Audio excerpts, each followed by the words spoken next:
evening, everybody. It is December 9th, 2023. Busy week in Alberta politics, as always. This is The Breakdown. I'm your host, Nate Pike. We got a lot to cover tonight, so we're going to get right into it. It's a bit of an unusual time for us. It's a Saturday. We're broadcasting it at 7 p.m. instead of our normal Sunday at 8 p.m. There's a couple of different reasons for that. We're going to get into those a little bit later on in the show. Lots of good things coming. Don't worry. But let's get right into the events.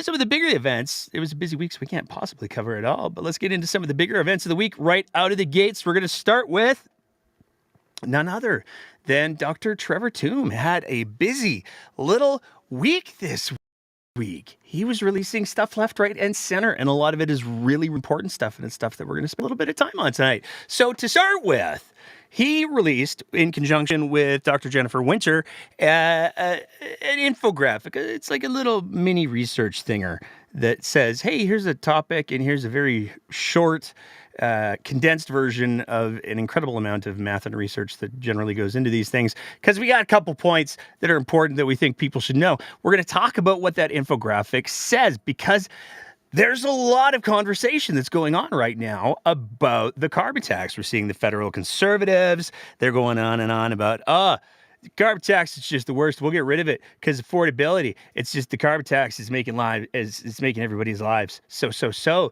expensive. Except it turns out it's not at all. It's a little tiny bit. So when we take a look at the infographic, we can see from the research that Dr. Tombe did, Dr. Tombe and Dr. Jennifer Winter, I should say, they used BC as a model because BC has one of the longer running carbon taxes. And they took a look at the impact of carbon tax on inflation, and it works out to, drumroll please, 0.3% of the cost of inflation is directly because of the carbon tax. So that's not 3 cents on the dollar. That's 0.3 cents on the dollar, or 3 cents on $10, which is not the crippling cost that a lot of politicians and pundits, for political points, heavy on the alliteration out of the gates already tonight, like to make it up of. They like to say, it's costing everybody so much more, and if we just get rid of the carbon tax, then life across Canada will be more affordable. But it's important to remember that inflation is actually a global thing. It's not something that's just impacting Albertans. It's not something that's just impacting Canadians. Inflation is going on across the globe, and life is getting more expensive for pretty much everybody on the planet right now. And there's a boatload of really complicated reasons for that we're not going to get into right now. We're talking specifically about Dr. Tombe's work this week and the carbon tax. And like I said, he had himself a busy little week, because he also worked with journalist. I don't know why that word wasn't coming to me. Robson Fletcher. And they put together a piece to take a look at who actually benefits from the carbon tax rebates, who actually loses out, who doesn't get the amount of money that they're expecting to get because of the carbon tax, who, because of the carbon tax, still isn't getting ahead despite the rebates. Because one of the things that we've heard about the rebates is that for a lot of people, the rebates actually put them ahead of the game. They get more money back than they pay in carbon tax. Dr. Tombe and Mr. Fletcher did a little bit of a look, and the results are pretty striking. We're going to throw up a couple of the graphs that they put together. Here's the first one. This is federal carbon tax versus the rebate. Households with incomes. So this is a household with a total income of $50,000 to $100,000. And the question is, for which groups get money, and how much are they ahead per month? Now, if you're listening to the audio version, I'm going to try to walk you through this. If you're watching the video version, then this will probably be a lot more exposition than you actually want. But we broadcast to multiple platforms, so you got to do what you got to do. But if we take a look at the first graph, that 100,000, you can see overwhelmingly the people who are receiving rebates, we're looking at almost 95% of people who are making household incomes between $50,000 to $100,000 are coming out ahead because of the carbon tax and because of the rebates. And you might be thinking, well, they're not making very much money, so I bet that doesn't translate upwards. And in fact, it does. Because when we take a look at incomes from $100,000 to $175,000, you're still looking at roughly 80% of people, give or take, who are coming out ahead.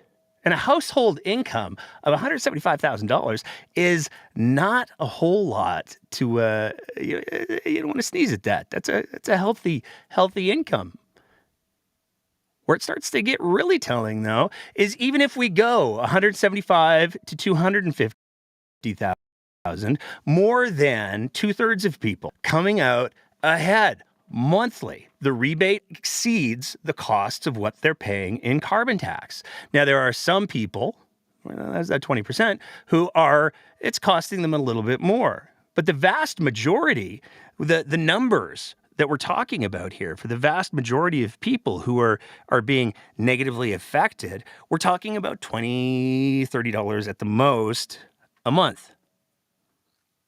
But again, 2/3 of people who are making $175,000 to $250,000 a year are still getting more from the rebate than they pay in carbon tax. And then we look at the $250,000, $250,000 and above, and still roughly half of people who are making more than $250,000 a year are ahead.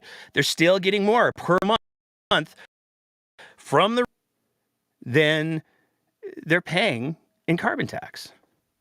So this is not a small amount of money. And when we're talking about affordability, when we're talking about things that people are concerned about, because the affordability crisis in this province and in this country is very, very real. There's no debating that. The costs of things are going up. But when we compare the fact that, as per Dr. Winters and Dr. Toombs' research, inflation is only being increased by 0.3%, because of the carbon tax.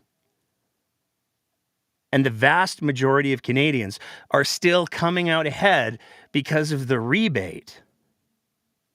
Were Canada to get rid of the carbon tax, if the Conservatives got elected federally and they got rid of the carbon tax right now, the reality is more Canadians would be worse off than they would be better off. Now, I'm not saying you should like the carbon tax. I'm not saying that at all. Nobody is like, yay, I get to give money to the government. That's fun. Nobody thinks like that. Nobody does that. And there's probably like 3 people, but that would be the extent of it. The vast majority of people recognize that paying taxes is one of the things that we do to have a functioning society. And most people who have been paying attention to the carbon tax are aware that it's designed to change behavior because the planet's on fire. And it's an effective way to change behavior. Now, it's being undermined in a bunch of different ways by policy decisions not only currently coming from the federal government, as many people way smarter than me have pointed out, like Dr. Toom and Dr. Andrew Leach and many others. But the reality is the carbon tax, on the whole, is a net benefit to Canadians, and it's not the driver of inflation that people are saying that it is. So, moving on from there, but kind of staying with the theme. It's going to be a bit of a long theme tonight of people believe strange things. There was a new survey that was released this week, conducted by Leger on behalf of the Canadian press. And it's not great for a whole bunch of different reasons. So, this survey by Leger, on behalf of the Canadian press, took a look at people's belief in conspiracy theories. And we'll throw a quick graphic up on the screen, and then we'll make it smaller. But basically what it was released on November 28th, and it took a look at a whole list of different conspiracy theories and broke down by province how many people believe in these things, these conspiracy theories. Now, I personally think that they missed a bit of an opportunity there because they released it on November 28th, and one of the conspiracies that they talk about is the assassination of John F. Kennedy. If they'd released it on November 22nd, I think that would have been much more clever. Probably some people would argue that it might be in a little bit of poor taste, but I think it would have been awesome. And it's been almost half a century, so it's been more than half a century, so you could probably get away with it. But let's take a look at the breakdown of what these conspiracy theories, how they landed, because it's not great. When you take a look at all of the categories, all of the different conspiracy theories, Alberta won them all except for two, which is to say Albertans believe in more conspiracy theories than anyone else in Canada, except for two. Those two were, appropriately enough, the JFK conspiracy, that it was a secret plot. We were beat out by Quebec on that one, probably because Quebec's got an older population, I'm guessing, and so they like remember it better, because you have to be a pretty big geek to have spent, I don't know, the early part of your adult life reading and watching everything that you could get your hands on that had to do with JFK. You'd have to be a pretty special little guy to fall down that rabbit hole. Not saying, just saying.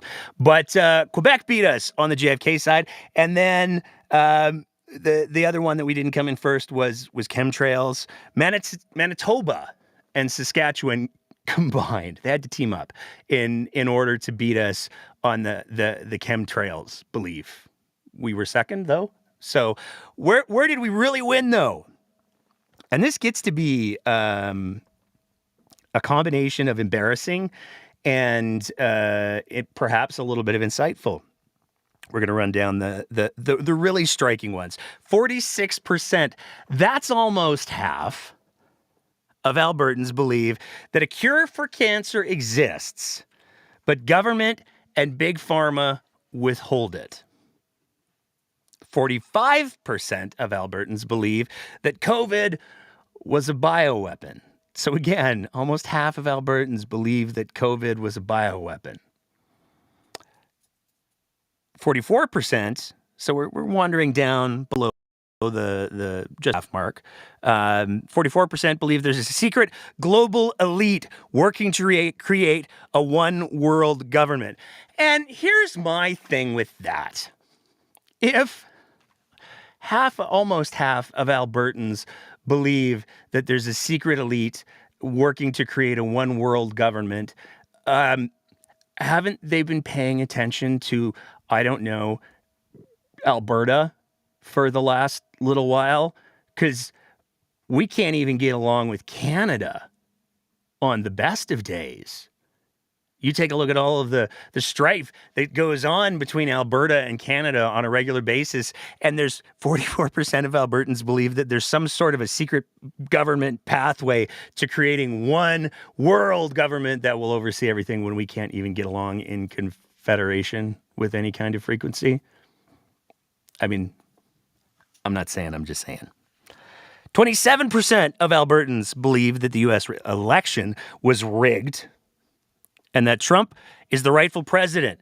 For a little bit of context, they also took a look in the same survey. They also took a look at, hey, what do the Americans think? Like, how far off are we from the Americans? Now, to be clear, when it comes to conspiracy theories, Americans have us beat, like, across the board. They are for the land of the free and the home of the brave. They seem to be way more afraid than we are, so do with that what you will. But 27% of Albertans believe it. Americans are 32%. So we're only 5% less who believe that Trump should be president and the election was rigged. 20%, and this is going to come very relevant with the rest of the show in just a little bit. 20% of Albertans believe that global warming or climate change doesn't exist. And this is one that it's on the lower end, but I think it's really important to talk about because it's all of the yikes. 19%, or almost 1 in 5 of Albertans believe that feminism is a strategy for women to control society. I'm going to go out on a limb and say that that 1 in 5, that one's a dude. I'm just speculating here, but I feel like. Moving on to from there, for strange things that people believe, despite all evidence to the contrary, we got to talk about Adriana LaGrange, because she had some meetings that she publicized this week that are not great, not great at all. Actually, when we take a look, when we peel back the layers of the onion, as it were, the first one we got to talk about is the meeting with the naturopaths. She had a meeting where she sat down with the president of the College of the Naturopathic Doctors of Alberta to discuss the role they play in primary care. We're going to unpack a bit of this. We're actually going to be doing a much longer episode on the whole naturopath thing, because this is something that Danielle Smith has repeatedly talked about. It's very clearly something that Adriana LaGrange is carrying the football for. So it's going to be an issue in the province of Alberta for quite some time. And when you start to take a look at the history of naturopaths, including the current history, we're going to talk about that in just a sec, it gets really bad really quick. But it's also a really big rabbit hole to go down. So we're going to dedicate a whole episode to that in the coming weeks. But Adriana LaGrange, people visit naturopathic practitioners for various health-related purposes, including, and this is the one that got everybody upset, primary care, overall well-being, and the treatment of illnesses. Now, we got to talk about some things, because there's some patterns that occur when we start to talk about naturopathic doctors and some of the things that they believe are okay, are acceptable. There was a very recent situation.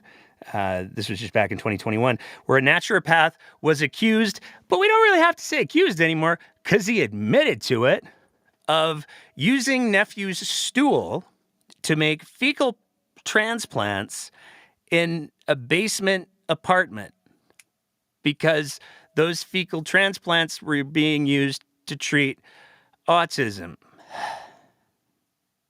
Now, obviously, everything's wrong with that. Autism is not something that can or should be treated with fecal poo pills. That's not how any of that works. Autism is a neurological atypical spectrum. That's it. It's not because of any sort of digestive issues. But this happened in BC.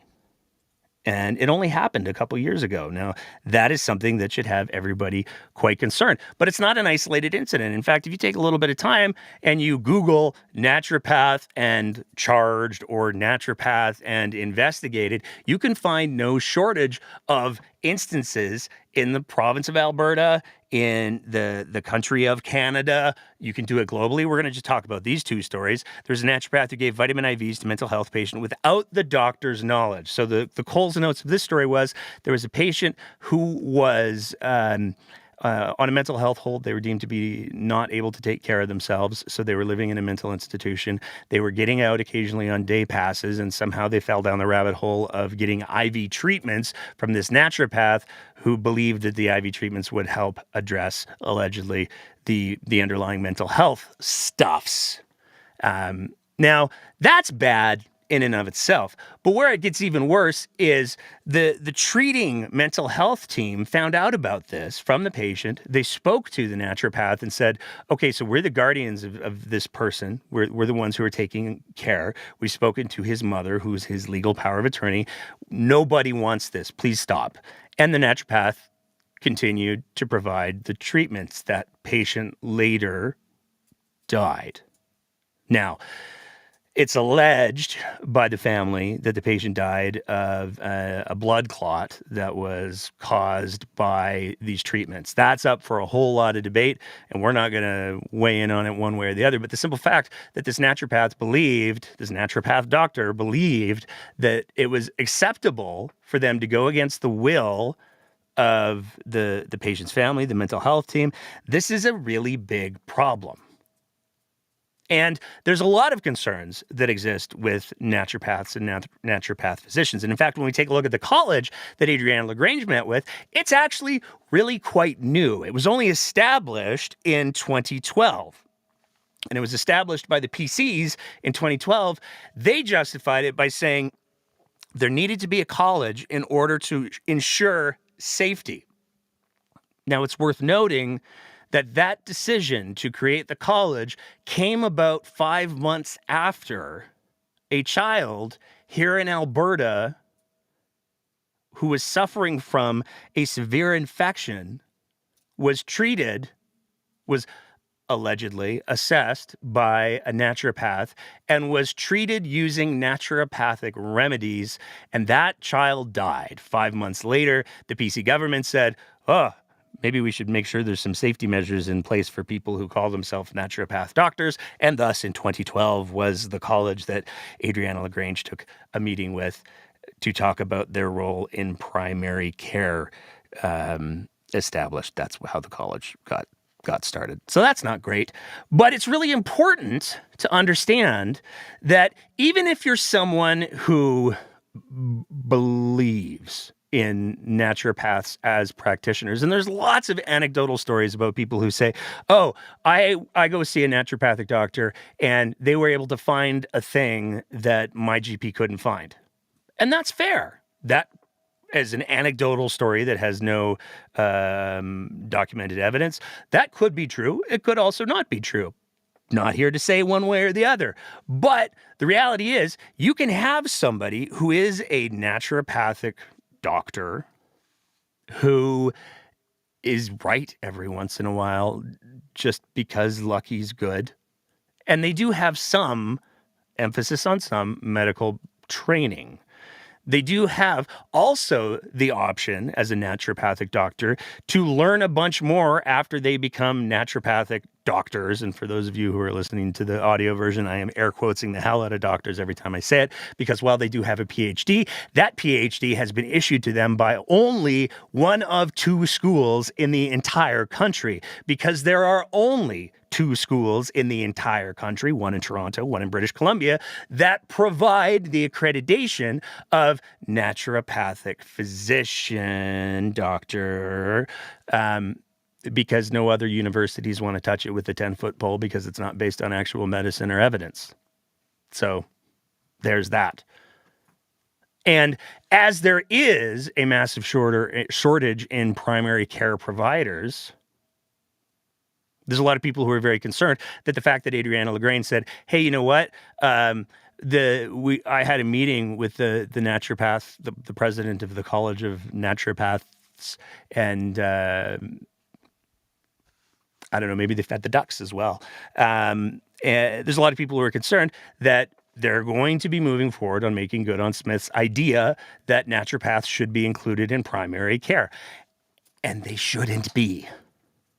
I'm probably going to get a lot of comments just for saying that. But to be clear, naturopaths should not be involved in primary care. If you want to see a naturopath as an accessory to your primary care, whether that is a family physician or soon to be a nurse practitioner, and you want to pay out of pocket for that, that's fine. That's your choice. People are allowed to make choices. But in absolutely no universe should naturopaths be able to bill the province and be paid using taxpayers' money when they don't practice based on evidence or science or medicine. There are naturopaths out there who still advise homeopathy, which is predicated in some ways about the idea that water has memory, which has all kinds of fascinating implications and perhaps makes the argument that maybe those poop hills were never necessary in the first place because all of that water has circulated somewhere at some point. Moving on from there, that wasn't the only group that Adriana LaGrange took a meeting with this week.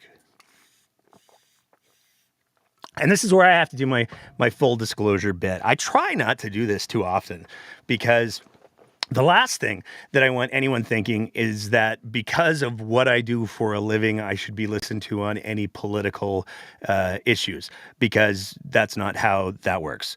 What I do for a living should not give me any extra credibility. I don't want people thinking that what I do for a living, when it comes to political commentary or social commentary or satire, I don't want anyone thinking that because of what I do professionally, I should be taken more seriously in any of those fields. I shouldn't be. To be clear, I'd like to speak the quality of my work on those departments is why I should be taken seriously or not seriously if we're doing satire. But we're going to talk about a thing that I got some strong feelings about. And in my professional world, when you have a conflict of interest, it's important to disclose that. So, to be clear, I work professionally as a paramedic here in the province of Alberta. I have a tremendous bias when it comes to the story that we're about to talk about for the next 5-10 minutes, depending on how ranty I get. Just want to be clear on that. But all of that being said, we got to talk about the other meeting that Adriana LaGrange decided to publicize this week, because she sat down with an organization that has a long history with the UCP, the Alberta Paramedics Association. Adriana LaGrange tweeted out, "Paramedics and our EMS partners on the ground have a direct line of sight and understand the unique needs of their communities. Thank you to Len and the Alberta Paramedic Association for engaging with us as we work to improve EMS response times across our province." Followed with a nice graphic of an ambulance and the quote from the president of the Alberta Paramedic Association, Len Stelmschuk. "The Alberta Paramedic Association stands alongside Alberta's health minister decision to restructure this broken system." Now, to be clear, the Alberta Paramedic Association is a club, and it's not a very big one. And it by no means represents the majority or even a sizable minority of practicing paramedics in the province of Alberta. And there's a couple of different reasons. And we're going to go through some of those reasons and why any messaging from the provincial government that includes the Alberta Paramedic Association should at the very least be interpreted through a lens of probably, let's go with, a little bit of skepticism. But how do we know? How do we know how many people they allegedly represent or not? Well, after this tweet, we kind of got into it with them a little bit. You can find the Twitter thread if you feel like looking.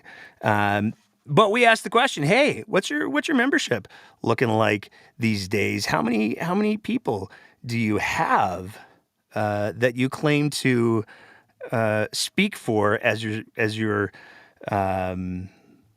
speaking to the government of Alberta and endorsing massive changes to the healthcare system that most people say will have absolutely no positive impacts on the overall state of the healthcare system. And they answered. We give you more accurate numbers when registration/renewals occur on December 15th. The number has been, which is an interesting phrasing, has been, historically, approximately 1,000 members registered. Alberta College of Paramedics state there are currently 8,000 plus registered members practicing.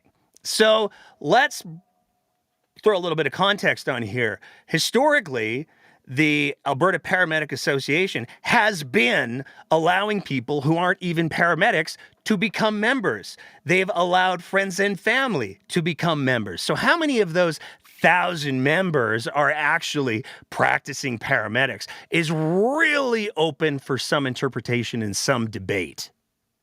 And it's certainly not something that they were happy to provide right out of the gates there. So at best, let's assume, heavy emphasis on assume, let's assume that the Alberta Paramedic Association has 1,000 members who are practicing paramedics currently. We'll just suspend all skepticism and history of how that organization is practiced. Let's assume that. So let's say that we assume that at best they're representing like 13% of paramedics in the province of Alberta, which isn't a super sizable chunk of the pie. But how engaged, how invested is their membership in the success of the organization, in the quality work that they do representing paramedics to the government of Alberta? Well, to get the answer to that, one might argue that we don't need to look any farther than their current board, which doesn't look super great. Because when you actually take a look at who's on the current board, there are more vacant spots on the board than there are board members. And it's fascinating that we're going to talk about the membership as we go through some of these vacant positions. So as per the Alberta Paramedics Association's website, this is as of today, bearing in mind that they had their AGM a couple weeks ago. The president is, as we said, Len Stelmaschuk. The registrar, who would be handling all those memberships, they don't have one. It's vacant. They do have a treasurer, but they don't have a board secretary. They don't have a director of education. They don't have a director of wellness. They do have a director of skills and a director of ethics. Now, that's the board. What about their executive branch, the people who manage the day-to-day operations of the Alberta Paramedic Association? What about their chief operations officer or their executive director? They don't have one. What about their chief development officer? They don't have one. What about their chief business performance officer? Yet again, they don't have one. They do have a chief finance officer who's actually the same guy as their treasurer. So that tells you a little bit about how engaged the membership, whoever makes up that membership of the Alberta Paramedic Association, actually is. Because apparently they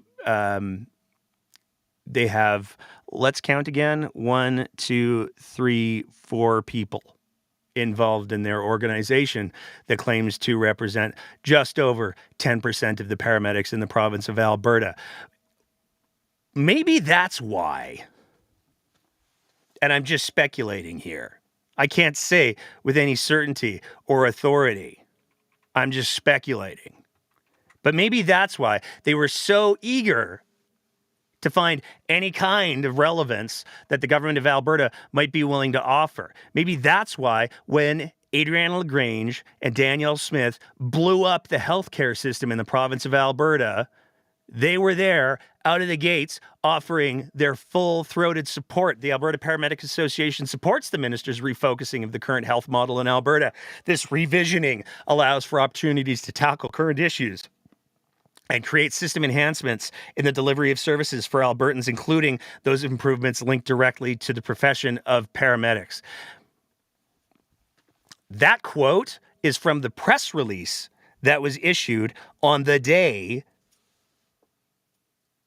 that Adriana LaGrange and Danielle Smith blew up the healthcare system in Alberta in a way that many argue is a pathway to increased, and we can't say privatization because Albertans won't ever pay out of pocket for it, but we can say profitization because we can see how there's a lot of private companies that are just salivating at the new model that Danielle Smith and Adriana LaGrange have brought to the table, where they're going to be able to get involved in public health care that will no longer be publicly delivered, but privately delivered for profit. Maybe that's why. And again, just speculating here, the Alberta Paramedic Association had no problems with their endorsement that allowed Danielle Smith to respond to a question from the opposition leader invoking their full-throated support. We can go to Hansard. Rachel Notley asked the question. Miss Notley. Well, Mr. Speaker, the Premier can claim integrated health all she wants, but this radical overhaul does nothing but tear our healthcare system apart. Her own plans details the risk of complete system failure and fractured care.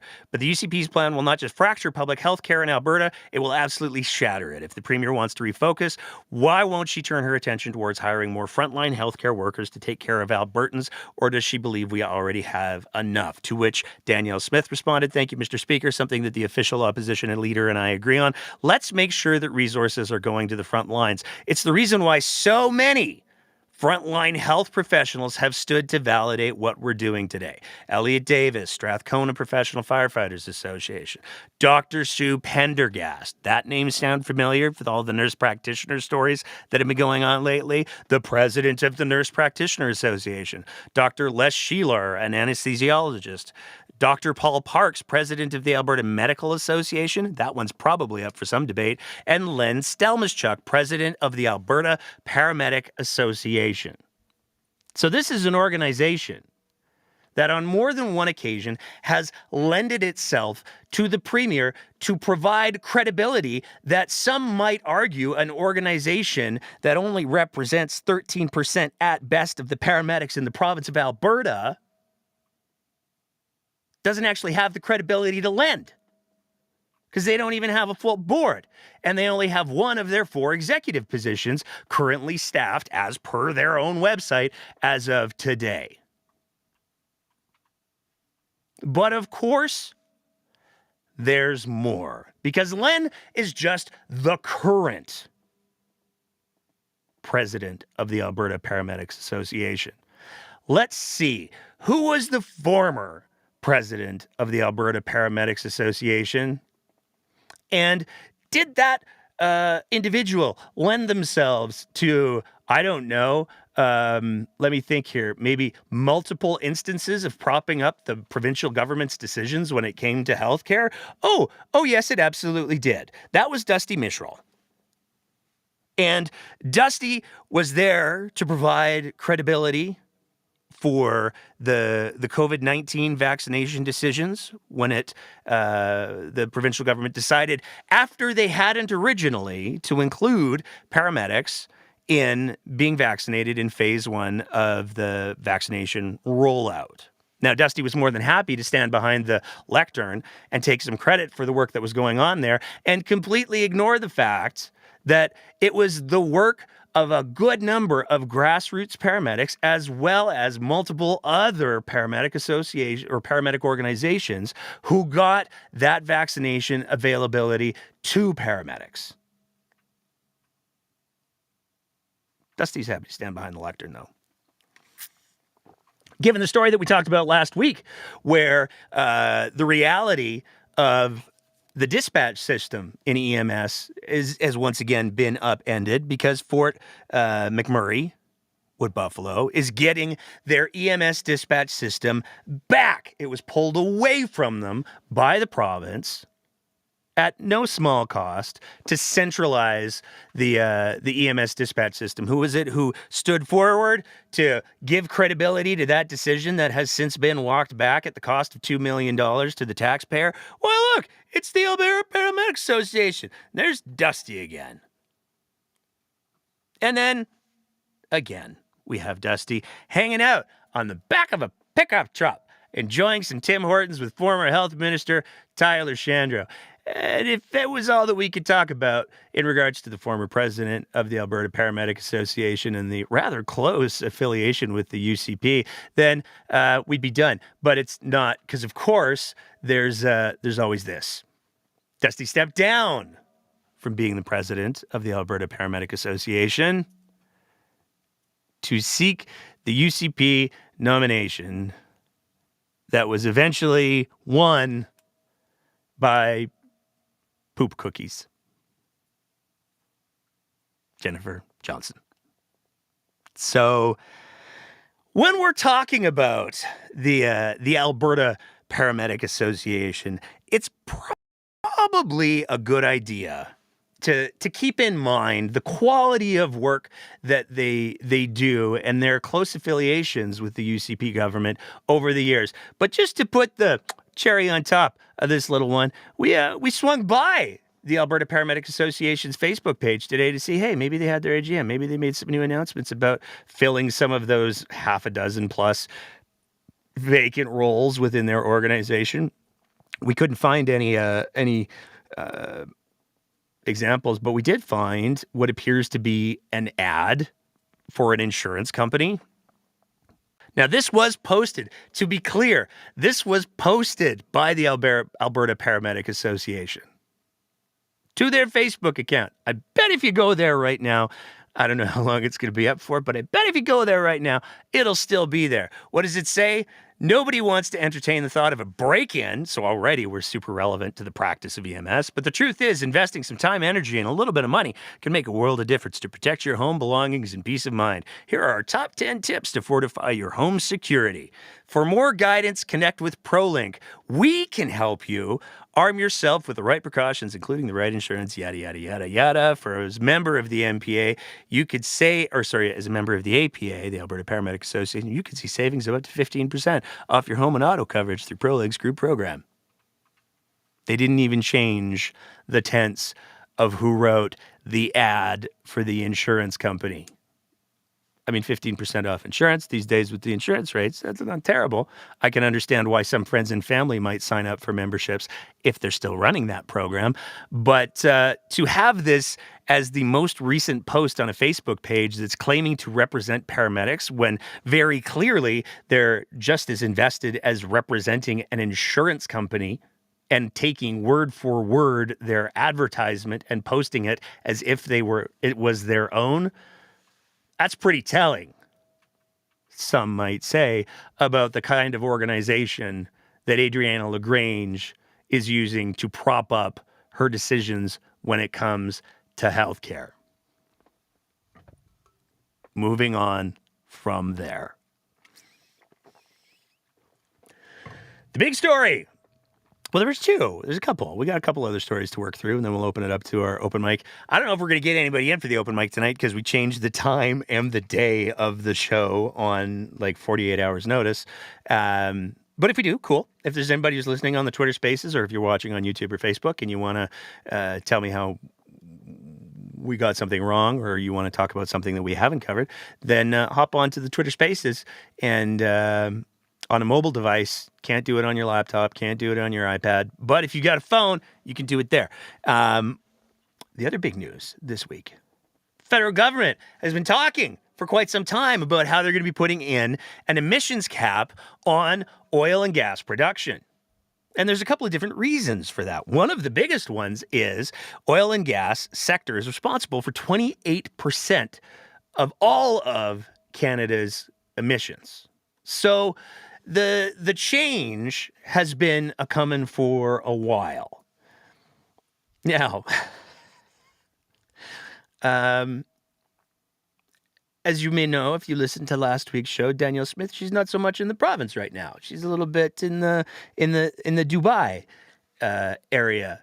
She might be back in town as of this recording, but she spent the whole week in Dubai, and she was not happy with the emissions caps at all. So we're going to get to some clips from her in a sec. But first, we want to, in all fairness, talk about what the Fed's argument is. So the Feds argue that their policy cap still allows for a 12% increase in production.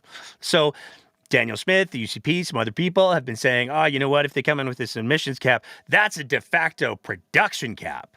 But what the Feds are saying is in the regulations, they've built in increased production of 12%. So they're still allowing the industry to grow 12% more with these emissions requirements. And what they're proposing to do is cap 2030 emissions at 35 to 38% below where emissions were in 2019 to reach the government's goal of reducing carbon emissions in the sector to net zero by 2050. like I said, the oil and gas sector is responsible for 28% of Canadians' emissions.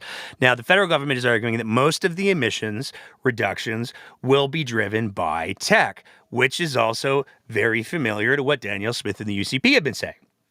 Danielle Smith and the UCP have been saying, hey, you know what? We shouldn't be decreasing production in any way, shape, or form. What we should be doing is allowing tech like carbon capture, upgrade storage, or pulling the carbon out of the air with fans or something. I don't understand the technology. That's the things that we should be banking, putting it underground, putting it in concrete, making, as Danielle Smith is very fond of talking about, making vodka out of it. There's all kinds of options for what we could be doing with our greenhouse gases. But we shouldn't be reducing the production. We should be relying on technology. What the feds say, they're making the same argument. They're arguing that reduction in emissions should be driven by tech. The other big thing is that these aren't hard caps per se. They allow for companies to purchase carbon offsets and contribute to a decarbonization fund if they're not able to get to the numbers at the times they're supposed to be at. Now, one of the other things that these emission reductions are calling for is a 75% decrease in methane reductions. Now, you might remember a couple of weeks ago, Danielle Smith and a bunch of the UCP people were like, hey, you know what? Great news. We crushed the methane. We got it down to our goal a couple years early, in fact, where they got it down to less than 50%. Except they didn't do that. They used one specific method of testing to determine that they had achieved that 50% goal. But a new study that has been widely accepted that uses practices that are gaining more and more acceptance because they're more accurate globally, not only takes a look at ground level methane release, they also take a look at the methane release and the amount of methane released by plane and also going even higher by satellite. And what they're saying is Alberta's celebration of the 50% is off by a significant amount. So as much as Danielle Smith and the UCP are very happy to say, oh, we hit our 50% reduction, there's actually really, really good evidence that nope, that didn't happen at all. You're still quite far off the mark, which is why it makes sense that the federal government, who do have jurisdiction over emissions, as the Supreme Court has said, would say, hey, you know what? We would really, you need to hit those goals. But as we'll see in a minute, the federal government isn't the only one. They're not the only ones who think that 75% goal is important, but also achievable. We'll talk about that in just a sec. The federal government also says, like I said, there's options for companies to purchase offsets and invest in reduction emission tech. They say that basically what this policy does holds oil and gas companies to promises they've already made. Now, what a lot of other people argue is this just adds another layer of administration on top of already existing levels of administration, because so much of what's in the policy actually aligns with what Alberta has said that they're going to do anyways. But Danielle Smith, she was having absolutely none of it. Any way to find that middle ground where before the feds want to come forward with potential legislation, that the two parties can meet and find that middle ground instead of like react and then another reaction? Because it seems like a very combative relationship at this point in time. Well, that's very much up to Steven Guilbeault. We have been meeting at the table for the last number of months. I have a great relationship with Philippe Francois Champagne. Francois Philippe Champagne. He has worked collaboratively with us on working to get the net zero Dow Chemical petrochemical program to the finish line, the net zero Air Products hydrogen program to the finish line, as well as Heidelberg's net zero cement, which is going to be announced next year. That is what cooperative federalism looks like, is the respect that Minister Champagne treats me, treats my ministers, and treats our government, and treats our jurisdiction. The attitude that Minister Guilbeault has taken towards our province is absolutely unacceptable. And in fact, he has arrogantly said that whatever conversations that we've had at this table are irrelevant. And he's demonstrated that by coming here, unilaterally announcing 2 policies and expecting us to just suck it up. So absolutely, we want to work collaboratively with those ministers who want to work with us. I quite frankly hope that Justin Trudeau replaces this minister. He's a menace. He's a menace to us. He's a menace to national unity. He is clearly destructive in trying to get to some common ground, and that is on him. It's not on us. We have done everything we possibly can to approach with a spirit of collaborative federalism. He is not. And I think his imperious attitude is one that should be rewarded with removal from his position. Danny just doesn't like Mr. Stephen Guilbeault. This has been a long-standing feud that has gone on between Danny and Mr. Guilbeault. And, you know, you can say that Mr. Guilbeault hasn't necessarily been quite as cooperative as Danny would have liked to in agreeing to her ultimatums. But it's also worth remembering that when it comes to less than respectful behavior or rhetoric, Mr. Guilbeault does not hold a monopoly on that. It wasn't very long ago that Danny did a little story where she talked about how she felt without equivocating whatsoever in regards to Mr. Guilbeault. And she really didn't pull any punches whatsoever. Going back to August 30th in 2023, how did she describe the feds and Mr. Guilbeault? They don't know anything about the electricity system. They don't know anything about our energy sector. They're presuming that things they are announcing are achievable. They're not. Now, hold on to that quote for a little bit because it's going to get relevant in a couple of minutes. Here's some other quotes from Danny. The point where I say enough is if the talks fail. And if the talks fail, if they unilaterally impose unachievable targets on us, that's the enough is enough moment. Stephen Guilbeault has once again shown his utter contempt for Alberta, our economy, and our energy workers. Minister Guilbeault's comments are a continuation of his provocative verbal attacks on Alberta's energy sector, the most environmentally responsible and ethically energy-producing jurisdiction in the world. Daddy does not like the Guilbeault one bit, and she's got a plan. And if it sounds anything like another plan, I mean, that's probably because it's kind of the same plan. So what would Sovereignty Act do if you're going to do in this? I mean, we saw that the Sovereignty Act seemed like it was just a symbolic gesture for on CER. Would it be any more of than a symbolic gesture for this, or are there certain methods by which you would not?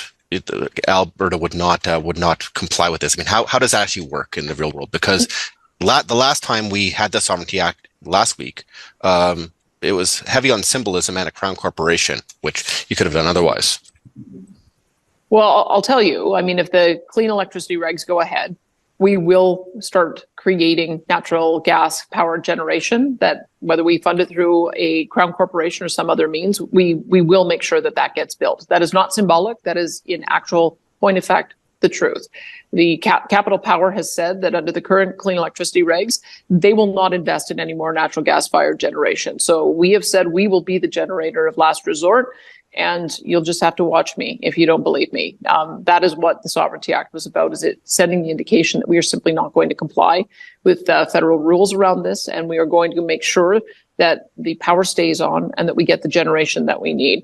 In this case, we'll do the same thing. If we have to, in some way, create some certainty so that we do not have a production cap, so we do not have our production shut in, we will also be the producer of last resort, whatever that may look like. We still have to do some consulting with the industry, and we have to consult with how we might implement that. But we are not going to allow our production, which we own, to be shut in by federal edicts. This is not their jurisdiction. We have the right to develop our resources. We're developing it responsibly. We're meeting our targets for carbon neutrality by 2050. And we simply don't believe they have the right to do this.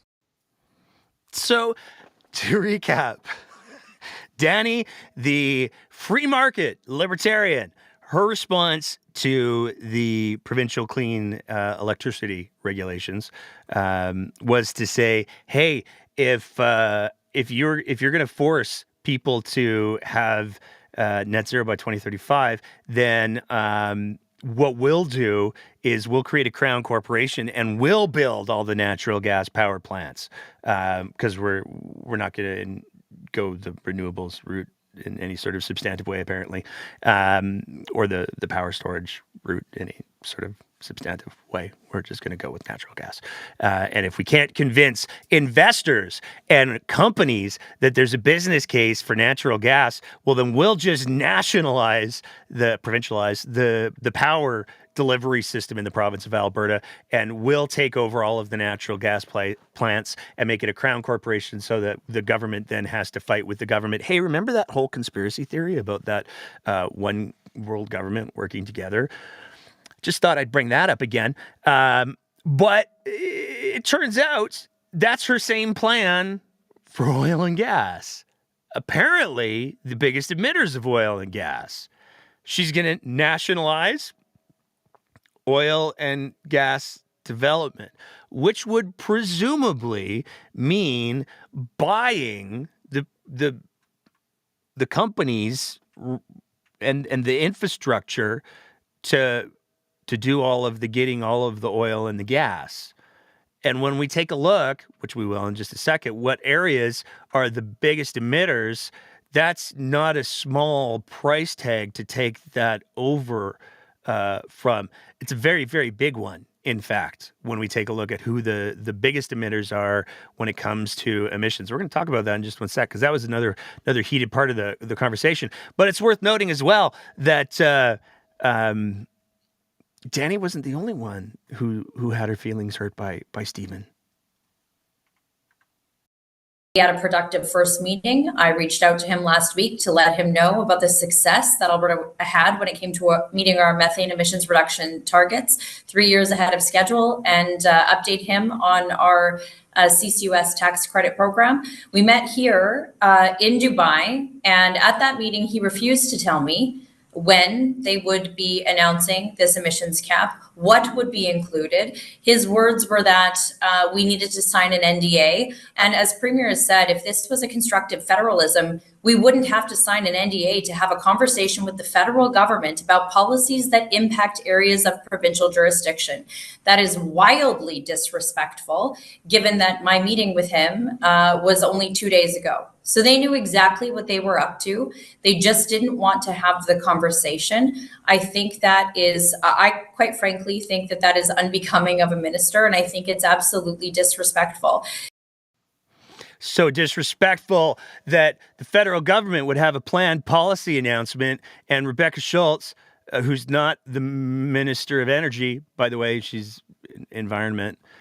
Rebecca Schultz wanted to know what the Fed's plans were, and the Feds wouldn't tell her without her signing an NDA. It's not like the provincial government in Alberta under Danielle Smith has in any way misrepresented the Fed's positions in the past, publicly or privately. It's not like there's been social media campaigns that have been constructed specifically to do exactly that.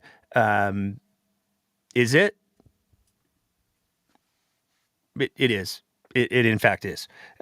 So there's been a couple of different examples that we wanted to put out of Danny angry tweeting. In 2022, like father, like son, Pierre Trudeau's NEP almost destroyed our province. Not surprisingly, Justin Trudeau wants to finish the job with a windfall profits tax on our energy sector. This will cost Albertans tens of thousands of jobs and billions of investment. This guy brought in the National Energy Program. Now his son is ready to finish the job, and they both are thinking very, very seriously. On 2023, not too long ago, it's time for Prime Minister Justin Trudeau to side with Canadians instead of his ideological environment minister, Stephen Guilbeault. If power goes out in minus 30 or plus 30, Albertans and Canadians know that won't end well. And that was during the launch of the Tell the Feds program. Also from this year, unfathomable. Alberta Rachel Notley's NDP just stood in the legislature and voted to keep the carbon tax and continue supporting Justin Trudeau's unfair treatment of our province. Our united Conservative team will continue to fight for the end to the carbon tax. But it's not like Danny's ever done things where she's maybe taken invitations completely out of context and then wildly politicized them. Oh, wait, that's exactly what she's done. When the couple of her cabinet ministers were invited to attend a hearing and testify. It was the Committee for Environment and Sustainable Development. And Danny said, "You know what? I'm not gonna send Brian Jean, Nathan Newdorf, and Rebecca Schultz. I'm just gonna take the invitation for myself." And then when that hearing was actually canceled, she claimed that she was uninvited. This was the fastest response we've ever received from the feds. Apparently, they don't want me to testify about electricity grid reliability and our pursuit of carbon neutrality by 2050. After all, I wonder why. It's inconceivable how somebody who uses the kind of gentle words and careful diplomacy that Danielle Smith and the UCP would in any way cause the federal government to say, "Hey, we've got this big policy announcement. If you want to know the details, then we're going to have to ask you to sign a little thing saying that you're not going to go ahead and tell everybody what those policy announcements are in advance and try to twist them to your own political gain. It's not like you're going to do that, right? So if you could just sign this non-disclosure, that'd be great. It's not that unreasonable." But then, and this is sort of the cherry on top of the whole press conference. And we're going to get into this in a little bit more detail, but we're going to play a couple of the clips. This is a little edited together, but we're going to play a couple of the clips because Danny got into it with the reporter exactly what's been going on with Alberta's emissions. Canadian emissions are decreasing. Alberta's are not. I think Alberta may be the only jurisdiction in the G7 where emissions are increasing. I've been around long enough to remember Ralph Klein saying you have to hunt where the ducks are. And I mean, this is, if Canada wants to reduce its emission, it has to come from the oil and gas sector. I mean, what do you expect the Minister Guilbeault to do? Well, I guess I dispute your assertion. We've reduced electricity emissions 53% from 2005 to 2021. We've reduced methane emissions by 45% from 2014 until now. Emissions have gone up radically in Alberta. But follow-up question. We had a couple of polls earlier this fall that suggest as many as 2/3 of Albertans actually support an emissions cap on oil and gas. How confident are you that Albertans back you on this? What are your numbers? I think it was 62% in one poll and 57% in the other.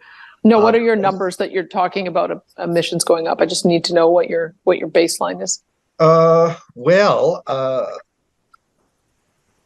It was from the Canadian Energy Regulator, Premier. I mean, I can send them to Sam if you like, but Alberta's emissions are going up. I don't really want to argue about that. I'd like an answer to my second question, please. Well, you did assert. That's why I'm curious what your numbers are, because I gave you the two examples of how our emissions have gone down. That's why I need to know why you say that they've gone up. Carbon dioxide emissions have gone up. You're forcing me to guess here, but I think it was something like 256 megatons. I don't have the number offhand. I can find it from the Canadian Energy Regulator and send it along to Sam. Too sweet. But I would like an answer to my second question, please. Okay, well, I think emissions are going down. This is why we're probably not going to get an answer to this, because yes, emissions have gone down 53% in electricity. They've also gone down 45% on methane. So if you asked Albertans, do you want your production shut in so that you lose 1.2 million barrels a day of production and you reduce revenues by $6.5 billion a year and you're cutting a third out of our health budget, I suspect you'd probably get a very different answer, because that is what the implications of a production cut of this magnitude would be. And that is not something that Albertans support, and it's certainly not something that the federal government should support either. When this industry gave $9 billion worth of corporate income tax to them last year, that is the consequences of what would happen if we ended up with a production cut, which we won't allow to happen. Now, a lot to unpack in that clip. I love how her reaction is to say, well, you know, in this one small part of the energy sector, emissions have gone down. In this other small part of the energy sector, emissions have gone down. Therefore, emissions have gone down. And that's a fascinating argument to advance. And this is where I'm going to do another.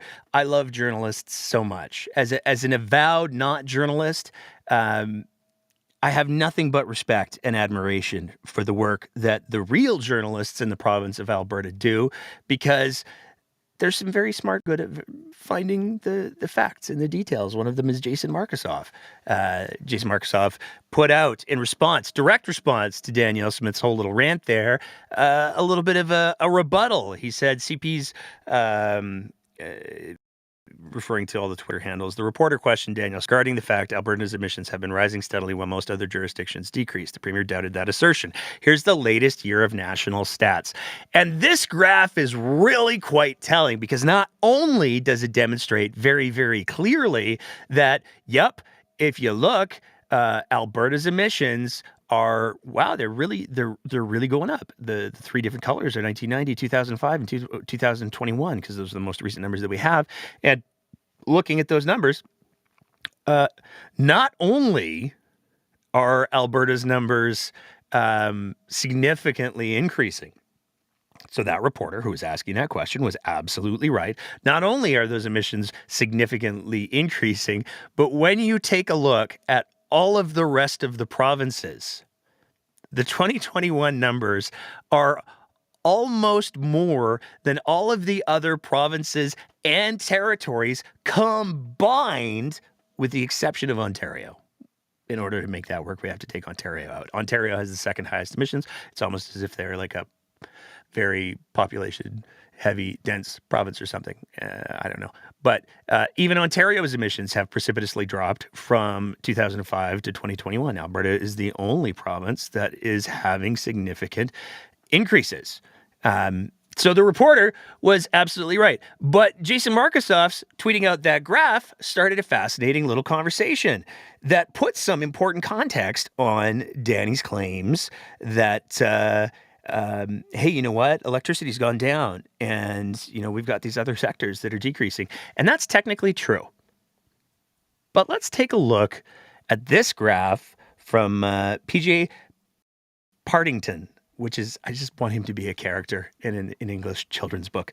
But he's a researcher. And when we take a look at what the numbers are, this is from the ECCC's National Inventory Report from this year, 2023. When we take a look at where Alberta's GHGs have been going, electricity has in fact dropped significantly. Oil and gas has by and large dropped, but oil and gas has got these little brackety things going on around the side that are really, really important, because it says excluding the oil sands. Everybody else is kind of staying the same, or at least dropping off a little bit. But when we get to the oil sands numbers, in the way it's electricity kind of goes down a little bit. The oil sands double what electricity is doing, but instead of going down, it's going up. And this is why the emissions numbers for Alberta are continuing to rise. It's because of the significant increase in the oil sands amount of emissions. So the reporter was absolutely right. And Danny is cherry picking particular sectors to say, but we're going down here, and but we're going down here. But the reality is perfectly clear when we take a look at the overall progress of what Alberta's emissions are doing. Alberta's emissions are continuing to rise.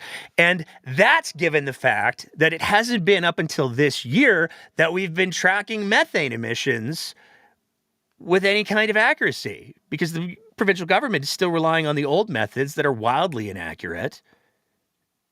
And the study that was conducted that looks at it from the sky and then from the satellites has made it very, very clear. We're not nearly as on track as we like to say that we are.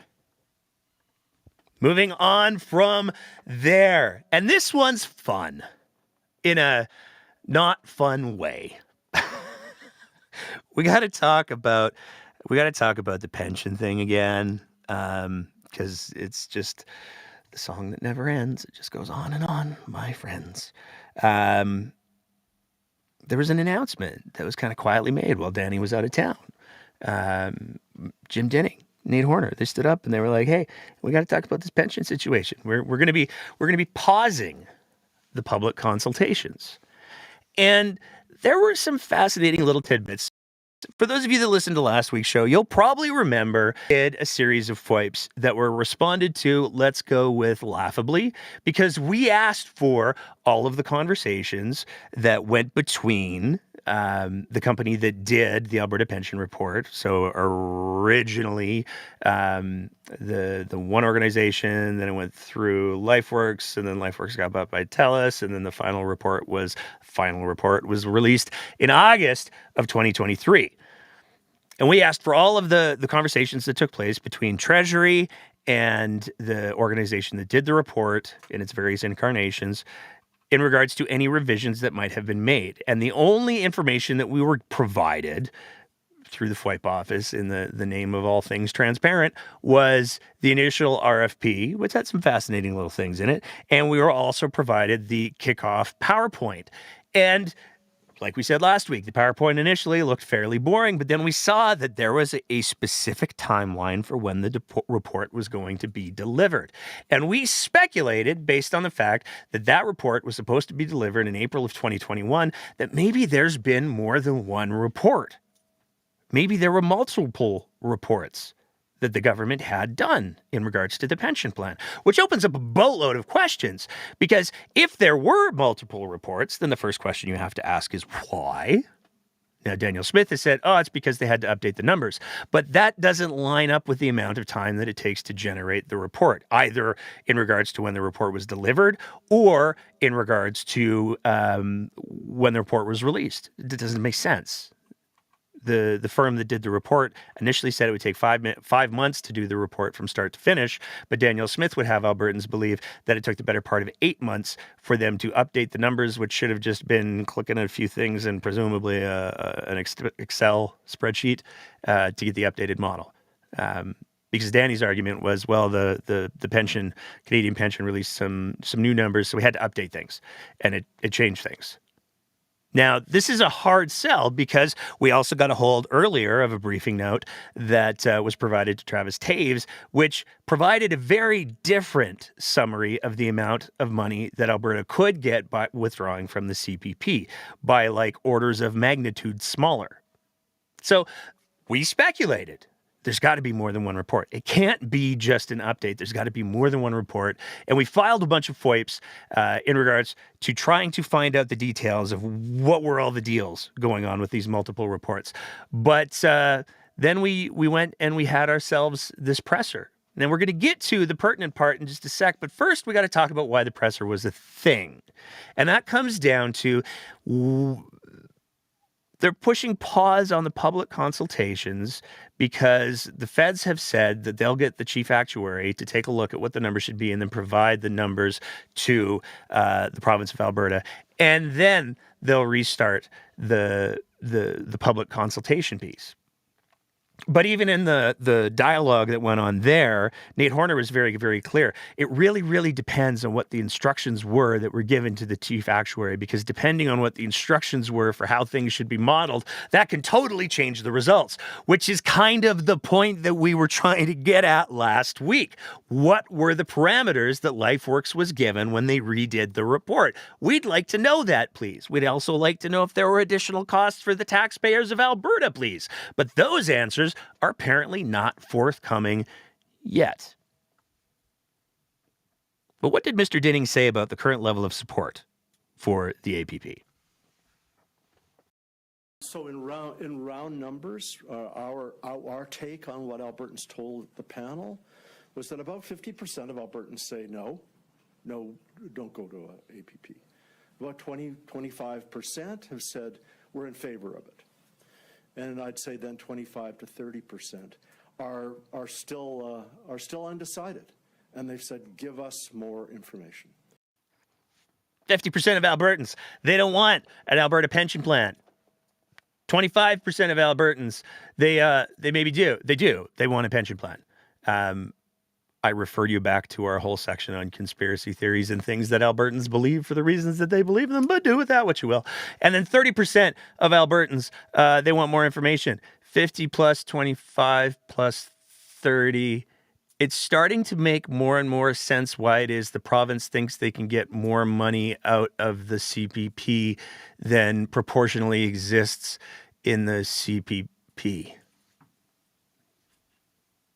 But a lot of people heard that they were pausing the public consultations and they said, they're pausing the program. Let's be very, very clear. That's not at all what's happening. In the meantime, our panel will engage in other elements of our mandate, such as how an investment fund ought to be managed, how it ought to be set up, and then how it ought to be managed. There's aspects around benefits administration. There are issues around portability, both inside Canada and beyond. And we will continue to explore those aspects through meetings with investment experts, business groups, and seniors groups over the next few weeks. Now, where this gets to be particularly infuriating is the word that I'll go ahead and use, is if you take a look at the RFP that was issued, all of those things were supposed to be addressed. If you take a look at the LifeWorks report, they've said, well, here's our best swing at all of these things, but it requires negotiation with the federal government and the withdrawal from the CPP in order to find those answers. But the panel's going to continue to explore the work that was supposed to be done in the RFP in the first place and that LifeWorks said is going to only be answered through negotiation. So at least they're still working. They're still getting paid. That's the province of Alberta preserving jobs, I suppose. But let's get to the big clip that made, I won't lie, when I was listening to the press conference, I heard this and I went, what?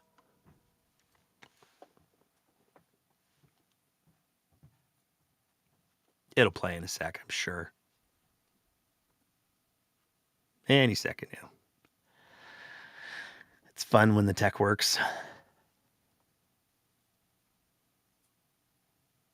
All right, we're going to give that a sec to load. I'm going to vamp for a sec while this... Oh, here we go. Look, there's been one actuarial report done. There's been one actuarial report done. One. Morneau Chappelle did that report a few times, actually. So that's Jim Dinning saying there was only one, the province has only had one actuarial report done, but Morneau Chappelle did the report a few times, actually. So not once did Morneau Chappelle do the report. They did it a few times. So this seems to confirm that there were multiple revisions to the Morneau Chappelle / LifeWorks report. And where it gets to be really interesting is that Morneau Chappelle was actually taken over by LifeWorks and they rebranded in 2021. So the final report was actually issued by LifeWorks. I don't know if that's Jim Dinning speaking a little bit loosely, but at the end of the day, that's Jim Dinning, the head of the panel for the Alberta Pension Report, saying Morneau Chappelle did multiple versions of the report, which leaves us with the $50,000 question. How much did it cost? How was it paid for outside of the original RFP? And when do Albertans get to see not only what the other multiple versions of the report were, but the motivation for needing multiple versions of the report? Now, we've spoken to a few people who have been involved in government and who have been in government. And the universal answer has been, if you get a private contractor to produce something for the government and they deliver it, in order to get them to do more work or the same work again, once it's been delivered and finalized, then you got to pay them more. But it's also important to remember that the official report was, as per Mr. Kenney when he was premier, was delivered on time in April of 2021. He said that a couple of weeks before the due date. And there was a preliminary report that he would have gotten, as well as the Treasury report. It's important to remember that Travis Taves said that he'd read the report during the leadership campaign. So the reports are out there. And it's important for Albertans, if we're going to be able to trust the process, if we're going to be able to trust the information that we're being provided when it comes to all of the issues that Mr. Dinning said that he's going to further explore, it's important for us to know, hey, what were the previous reports? What did they say? Why did we need to get new reports? How much did it cost? That's entirely reasonable for an issue as big as the Alberta pension. Now, like I said, we got a bunch of FOIPs pending for that. We got a couple other FOIPs pending for some other things. Some of them are a little bit more fun, perhaps, a little bit more, I'll use the word playful, perhaps. And we're looking forward to getting the results of those FOIP requests, but it usually takes a little while. And we're going to be trying something new going forward, because we've spoken to a couple people who have been historically and previously involved in the FOIPing process, and those people have said, you know what you should be doing? If you file a FOIP for specific things and they don't give you the specific information that you ask for, you should be filing a complaint. You should be asking for a review. So going forward, any of our FOIPs where we say, hey, we'd like to know what the correspondence was, we'd like to know what the email was, we'd like to know what the conversations were, we'd like to know if there were any notes in regards to these FOIP meetings, which are all supposed to be publicly accessible, to be clear. We're going to go ahead and we're going to go through that complaint process. So it might be a little bit longer to get the answers, but we're going to play the long game now. Because the short game, while good for jokes and mocking how broken the system has become, it's not getting the answers. So we're gonna try escalating things and seeing where we're going. All of that being said, before we open it up to the open mic, want to just say that this will be. I gotta double check the number here. It was not a small. We have done 88 episodes of the breakdown this year. This will be our 88th episode, which is a lot of episodes. And we have a couple of things that we want to make sure that we hit before the year wraps up. So this is going to be our last episode proper. We've got a couple of interview episodes we're hoping we're going to be able to present before the end of the year. There's a couple T's that need to get dotted and some I's that need to get crossed before we can definitively make that happen. But this is going to be our last live episode of the year so that we can make sure that we're able to produce the very best holiday special that we've ever done before. And we've got some really big things planned for our year-end wrap-up show.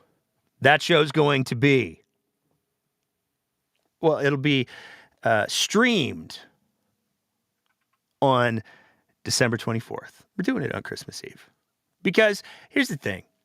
We know a lot of our audience watches these things after the fact anyways, but we also, there's a lot of people who, they deal with, what am I going to do on Christmas Eve? They have the lonelies a little bit. And so we're going to stream it on Christmas Eve, 8 o'clock Sunday, our regular time slot. So if there's anybody out there who's maybe dealing with a Christmas alone, they get to have a Christmas Eve with the breakdown, and it is going to be a return to some of the roots of this show. We're going to have a boatload of fun. We are going to deliver on our interview with the high-ranking individual from Take Back Alberta. We are going to deliver an interview that is absolutely not an interview with somebody who's absolutely not the Premier of Alberta. Not saying, just saying. We're going to have a lot of fun. We're going to do some Christmassy stuff. That being said as well, before we open it up, I just want to say to any of our Patreon sponsors, we got some folks in there who have not added their contact information where we can mail junk to. We're working on our end of year thank you to all of our Patreon sponsors.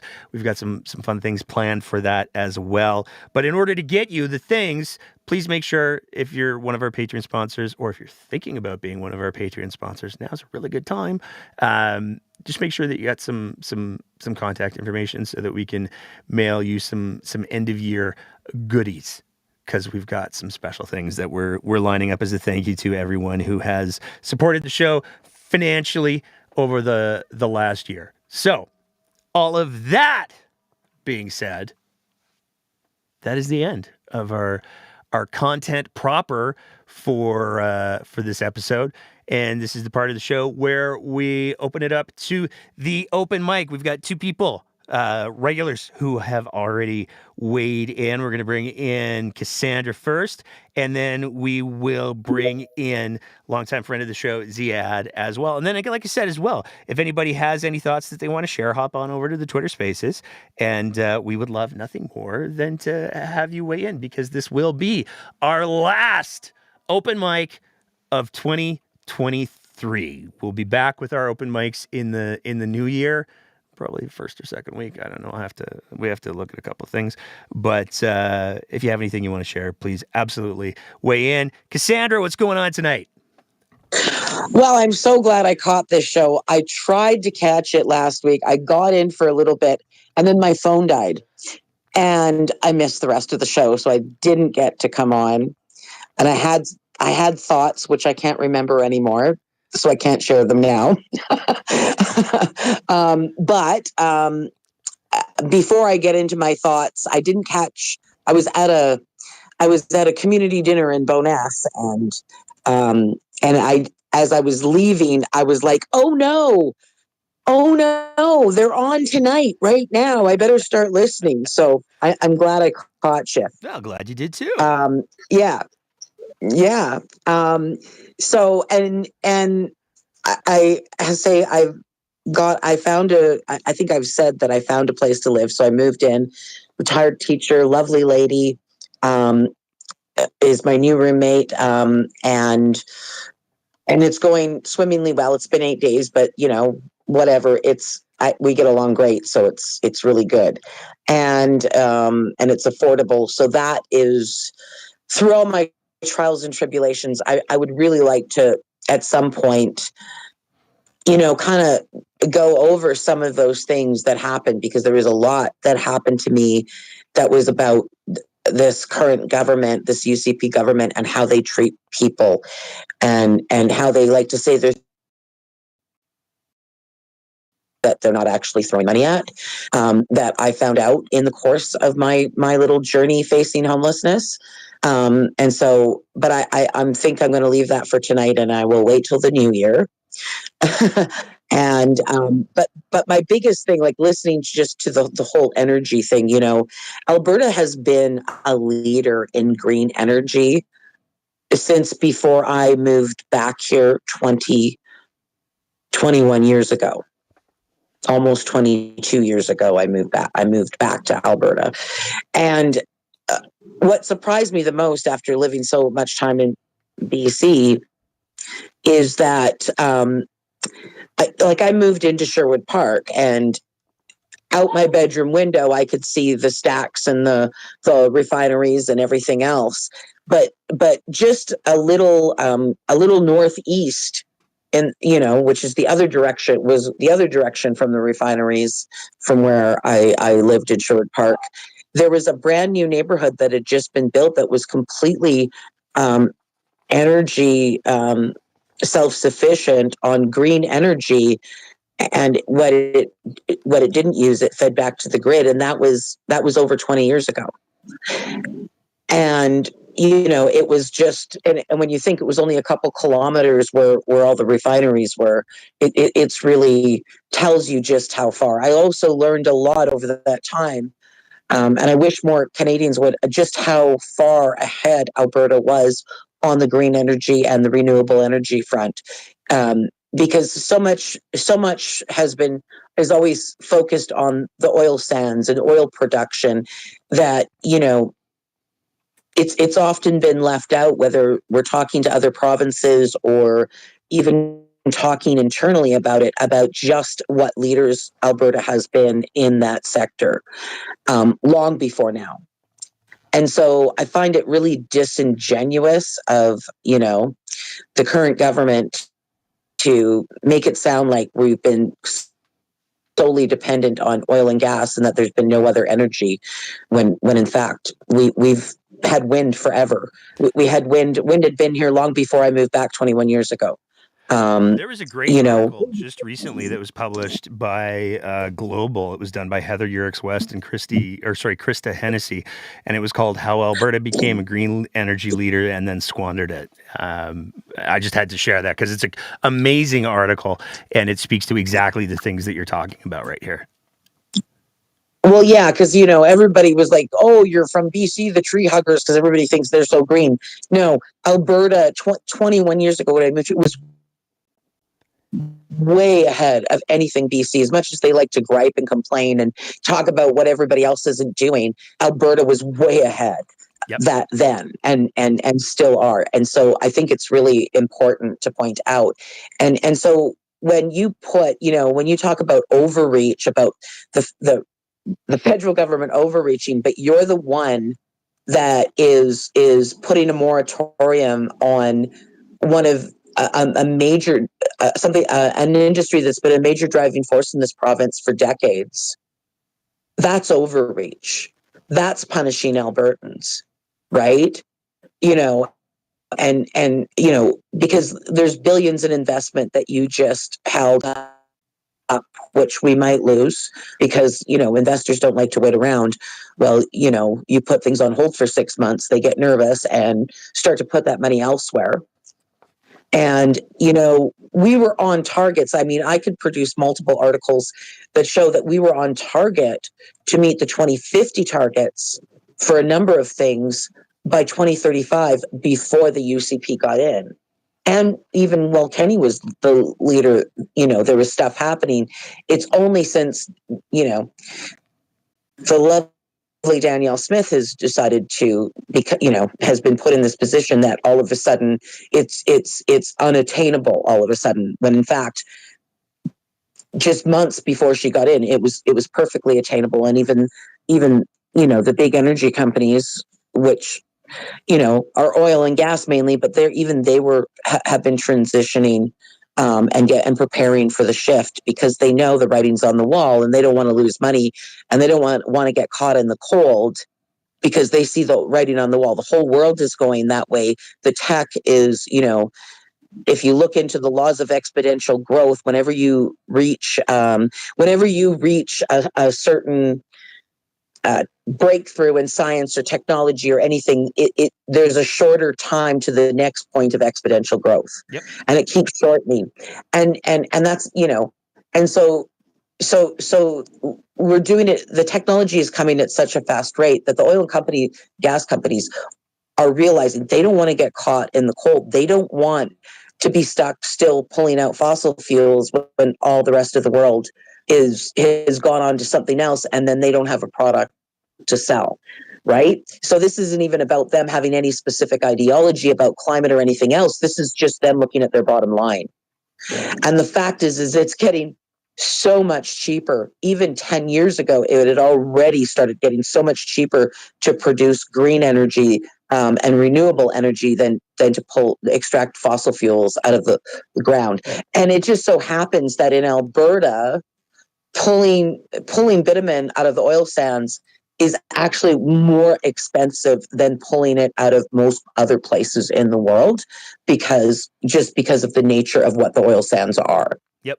And so this idea, I just don't know what fantasy world they're living in. I don't know I don't understand. If you're all about money and you're looking to line your pockets, why you would want to go to an industry that is phasing out whether you have any control over it or not, and why you wouldn't want to catch that wave as it's going instead of after it's already gone flat. You know what I mean? It just makes absolutely no sense, and it's just I don't know. It drives me nuts. But on another note, I mean, on a more lighter note, getting debates with people on Twitter, it's like people come up with silly arguments, and one of the silly arguments I was watching on Twitter was something about, oh, how will we ever survive a winter in Alberta and heat our homes without fossil fuels? And I tweeted back, which got a little bit of traction, was, gee, I don't know, however did my grandparents in the 1920s in Bashaw, Alberta, ever manage to survive all those winters with no electricity and nothing but wood? You know what I mean? Like, it's such a ridiculous argument. Like we were surviving much colder winters long before we were electrifying our homes and using fossil fuels to create energy and electricity. So I don't know what people think we suddenly wouldn't survive. It's just beyond crazy. Yeah, I think it's a lot of I think it's a lot of fear. Like I'm looking at, in Calgary, where I live, over the last You live in Calgary? Yep. Over the last chunk of winter that we've had this year so far, I think I don't know if we've gotten below minus 15 yet. And if we have, it's only been a day or two. So like, I'm looking at that and I'm going like, and what's the argument against heat pumps now? Because if you're going to say like minus 30, they aren't as efficient. Well, it's December. And they got heat pumps but they now have heat pump technology that's good to like minus 35 and 40. So I don't even know. Anyway, but yeah.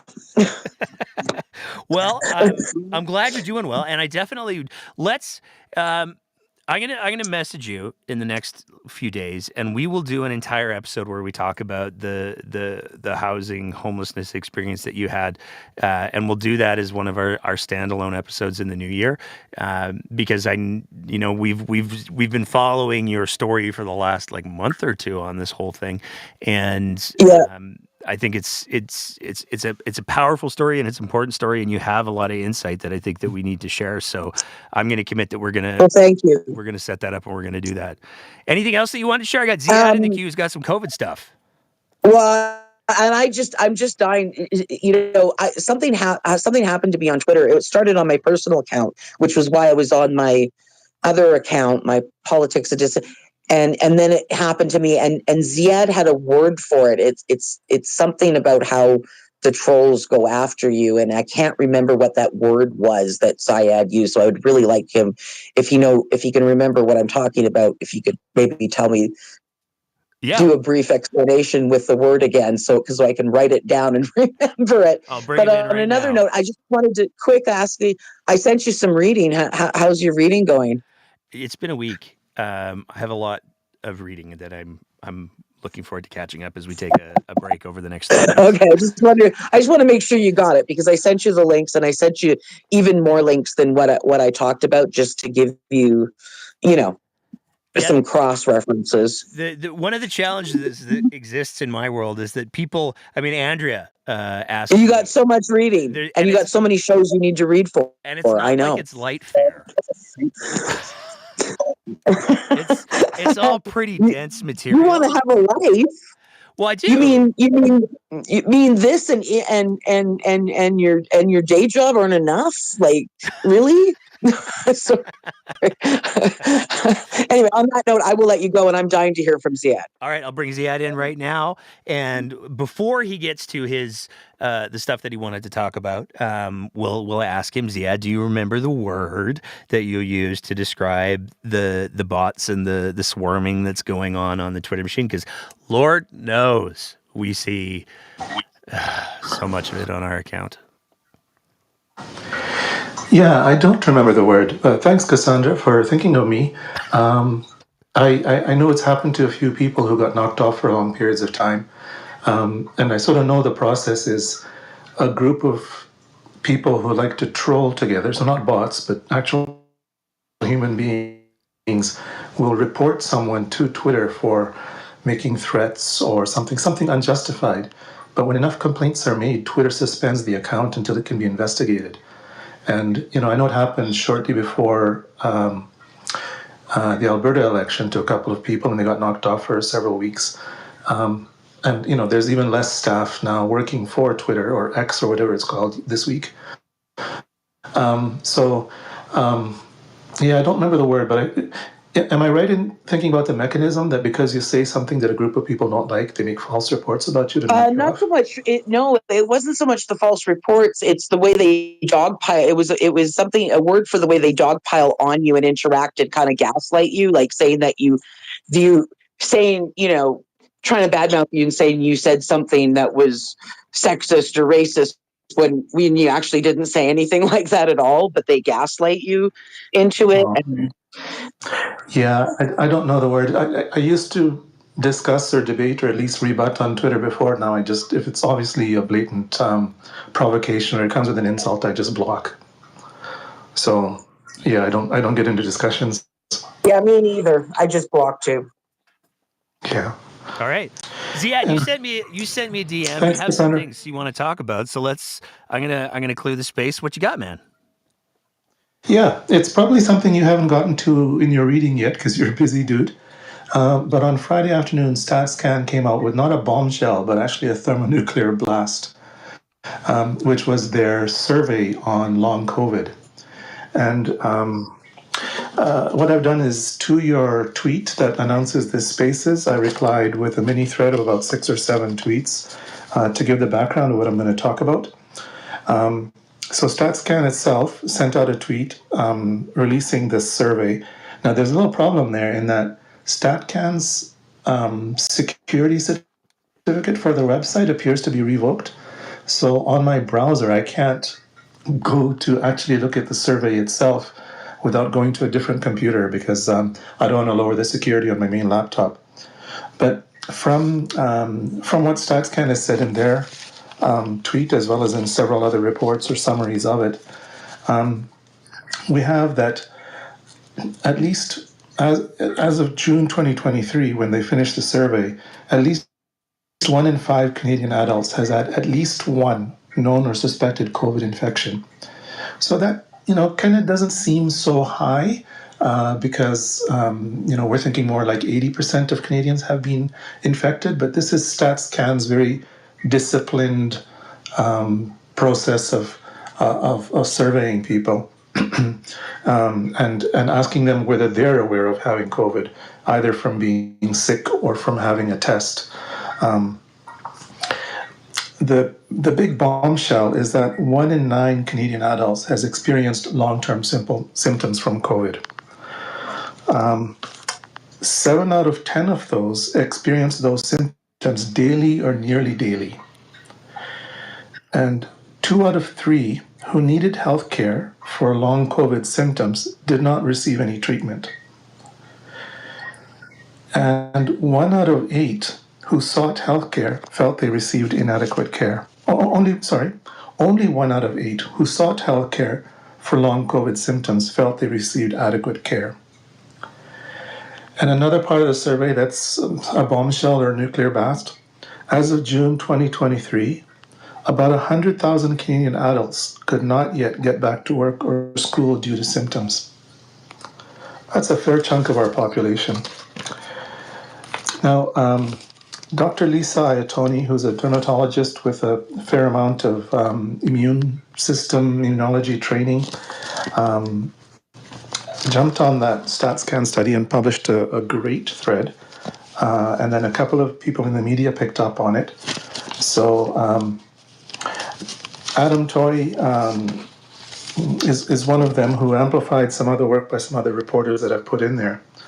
But part of his report is that 58% of Canadians with long COVID continue to have symptoms after June 2023.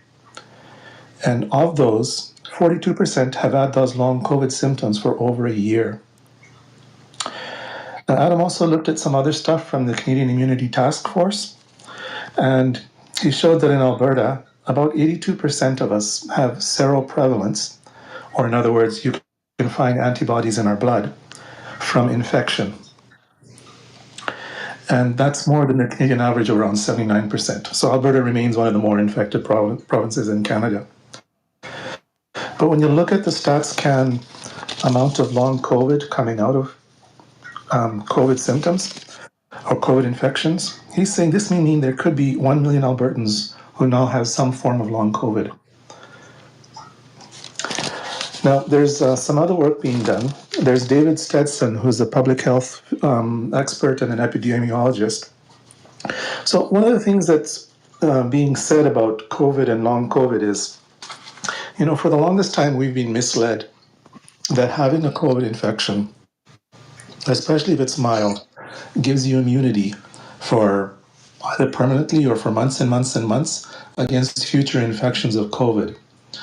And what a number of studies from around the world that David Stetson has been collecting are showing is that the risk of catching COVID again and the risk of catching long COVID goes up with each COVID infection. So, what the StatsCan survey found exactly fit his model that he was collecting from multiple surveys around the world. And it showed your risk of getting long COVID just on your first inspection. So, this is Canadian data based on millions of people. Your risk of catching long COVID on your very first COVID infection is 14.6%. So, a lot of us have the feeling that, I'm not going to mask. If I get COVID, I'm vaccinated. I'm not going to have a hospitalization. I'll be sick with, cold or flu-like symptoms for a couple of days or a week. I'll be knocked on my ass for a week. But I'll come out of it with 6 months or more of immunity. And we underestimate the chance of getting long COVID, which is a long-term disability.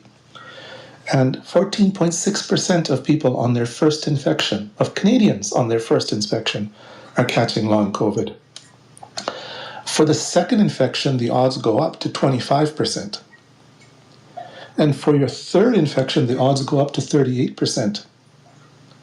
So at first, when I looked at Adam Toy's estimate that, we could have 1 million Albertans with long COVID, well, our seroprevalence is 82%. But across Canada, only about 1 in 5 Canadian adults reported to StatsCan that they're sure that they've had a COVID infection. So when you have 80% seroprevalence, that's looking at a lot of repeat infections. And this is where you can see the odds of catching long COVID go up from 15% on your first infection, 25% on your second infection, 38% on your third infection. So that's almost 2 chances out of 5. So this isn't a 100-sided or a 20-sided dice where you roll a 20 on the 20-sided dice and you got long COVID. No, it's 15% from the first one, and it's 2 out of 5 on your third infection. And there's lots of Albertans who've had many infections. There's also Blake Murdoch, who's a health law scholar and a bioethicist from U of A. And he looked at the previous StatsCan survey from August 2022, which showed 1.4 million Canadians have had long COVID. And you look at the June 2023 end of survey period, 3.5 million long COVID supporters. So it went from 1.4 in August 2022 to 3.5 less than a year later in June 2023. And this isn't COVID illness. This is long COVID, the long-term symptoms, where 40% of people have had them for more than a year. So it's, I said it's not a bombshell, it's more like a thermonuclear blast, because, we've had our public health experts mislead or downplay or deny the seriousness of COVID. They've done it most with acute infection. They're still doing it now by only telling us which people are hospitalized directly due to COVID, as opposed to the number of people in total in hospital who have COVID. So they're leaving out the people that get hospital-acquired infection.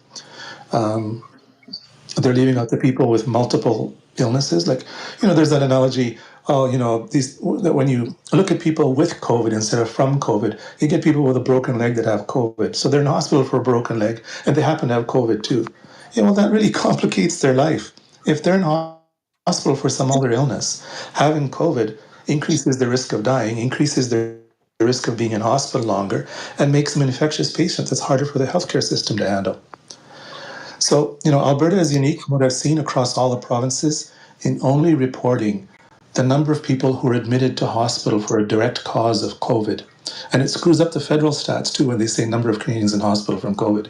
Because every other province, I checked BC, Saskatchewan, Manitoba, Ontario, Quebec, reports the total number of people in hospital with COVID, not just the admissions. So Alberta is unique amongst the Canadian provinces in misleading the statistics in the federal government. But like I was saying, we already have our public health experts misleading us about the severity of acute or right away illness from COVID that puts you in hospital. But they're totally not touching long COVID. Over and over again, when you see something from public health, you go, what about long COVID? What about long COVID? And yeah, like I said, first infection, your risk of long COVID, 14.6%. Second infection, your risk is 25%. Third infection, 38%. And 58% of Canadians with long COVID continue to have symptoms past June 2023, and nearly half of those have had it for over a year. So there's a massive disability wave that happens from COVID infection, and it's completely hidden. But it's a huge load on our healthcare system, and not just on hospital, but on primary physicians probably first. Okay, so that's my good news. Just thought I'd raise the awareness and say that I added those links to your tweet that announces the spaces, Nate. Cool. Thanks, man. Well, I appreciate that. And to be clear, I was kind of like smiling a little bit at the end of what you were saying there, and that's only because I took a second to look at the chat, and there was this comment that came in, and they just responded to basically everything that you said. That's where naturopaths come in, coffee enemas. Which, if you were listening to the beginning part of the show, that's called a latte splatte. Oh God. Well, Ziad, it was good to hear from you again, man. I hope you're taking care, and thanks. We'll chat again in the new year. Yeah, thanks for sneaking me in on the last live chat of the Anytime, year, and yeah, I'm really looking forward to you having the time to produce the rest of those pre-recorded episodes, as well as having the time to be with your family and enjoy whatever time off you get despite your occupation. It's going to be a busy occupational time for you and others in healthcare this December. So all the best to you, my friend. Thanks, man. I appreciate that a lot. We got 3 other people in the queue. We're gonna get through, and then it's gonna be my bedtime. So I'm gonna bring in Tammy, and then we'll have Christian and Katie. Tammy, what's going on?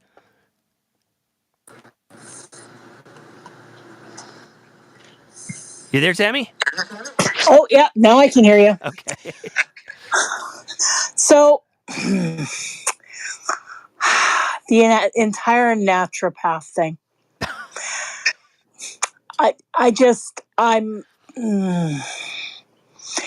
Can the UCP stop attacking healthcare?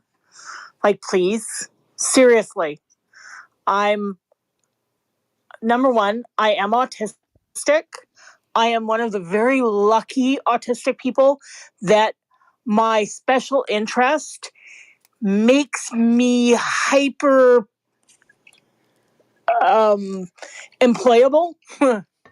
So, and because I had the special interests that made me hyper employable, I actually had managers who went, Tammy's so good at the things, let's protect her from all of the bad stuff that people react to her about. Because I do weird things. I don't dress normally. I don't act normally like normal people do. I act like an autistic person.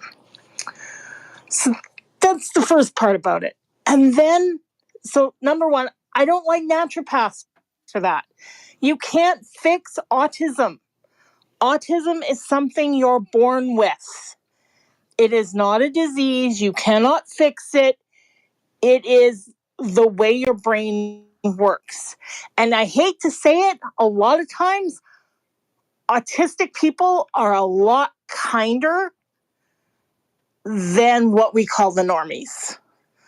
Because sometimes the normies who like to pull games on people, they think they're pulling something over on an autistic person, and actually, no, you're not.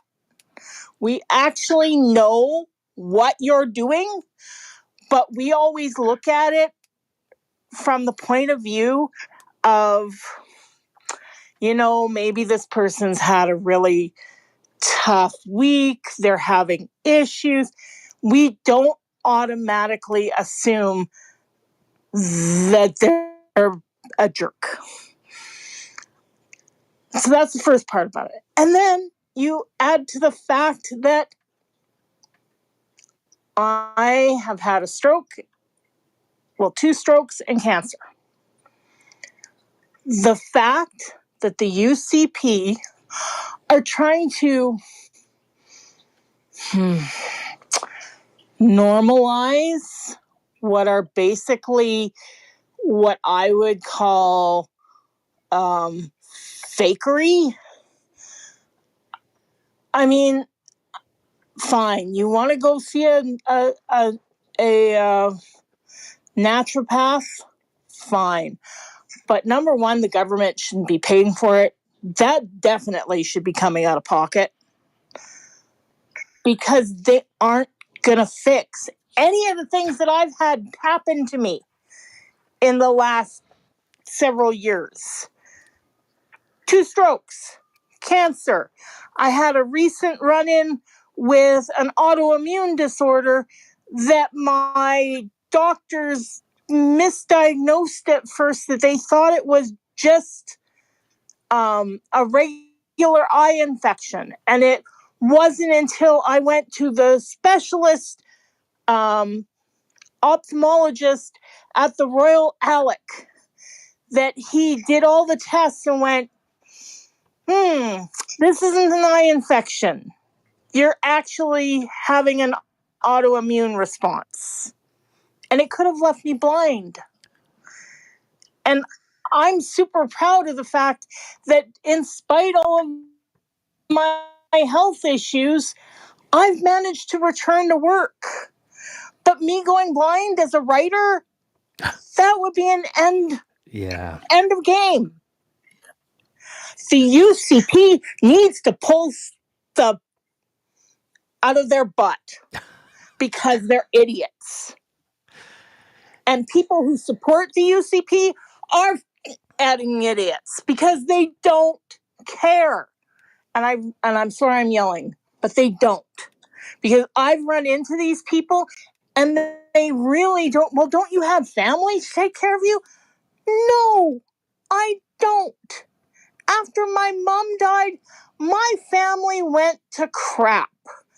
My sisters abandoned me and my daughters because my mom was worried about my youngest. So she left the farm to Natalie. And that offended all of the rest of my family who all have established jobs and make big money and did not need that farm. My mother was worried about her granddaughter that had issues and wasn't yet established in a career. And she was worried that I wouldn't be able to be around Natalie long enough to get her established in a career. So she left what she had to offer to her youngest grandchild to make sure she'd be okay. And it just infuriates me that Albertans, not all of you, people here on your show, awesome. But there's so many Albertans that just don't get it and don't care to get it. I love what you said. Drives me nuts. Yeah, I love what you said, and I love how you described the autism. Because there are so many people that view it as a disease, and there's so many people that don't understand that anything that's not neurotypical doesn't mean that somebody's broken. It just means that they're different, and that's okay.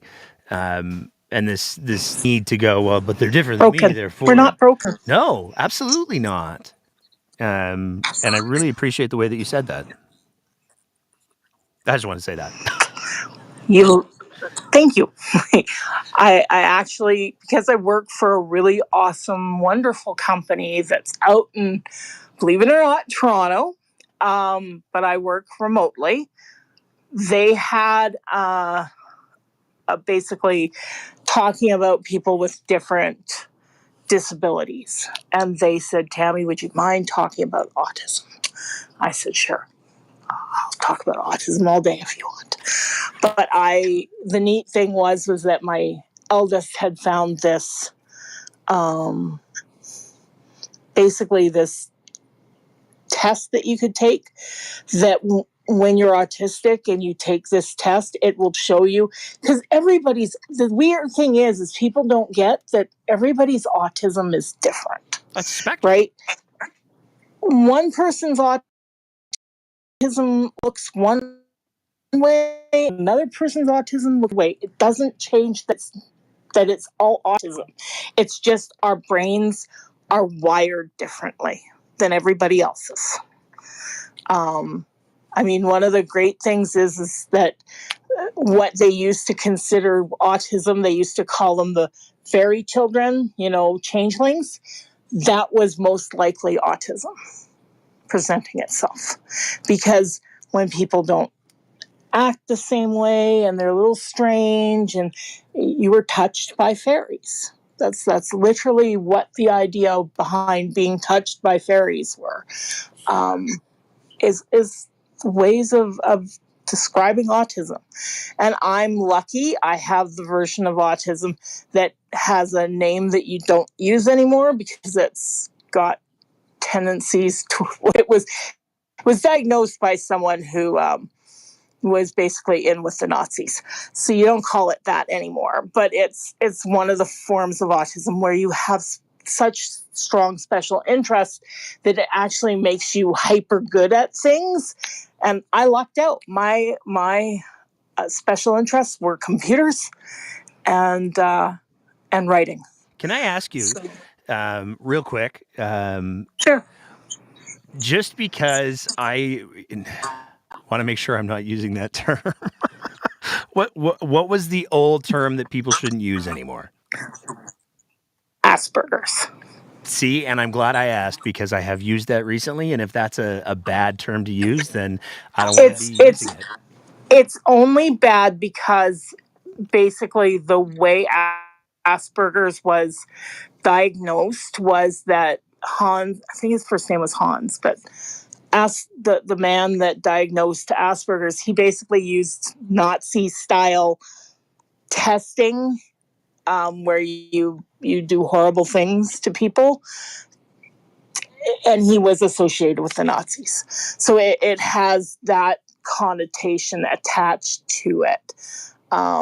So that's why you don't use that term anymore. But it basically, it denotes someone, I guess, I've heard it called high functioning autism, because you have those special interests that make you really, really good at certain things.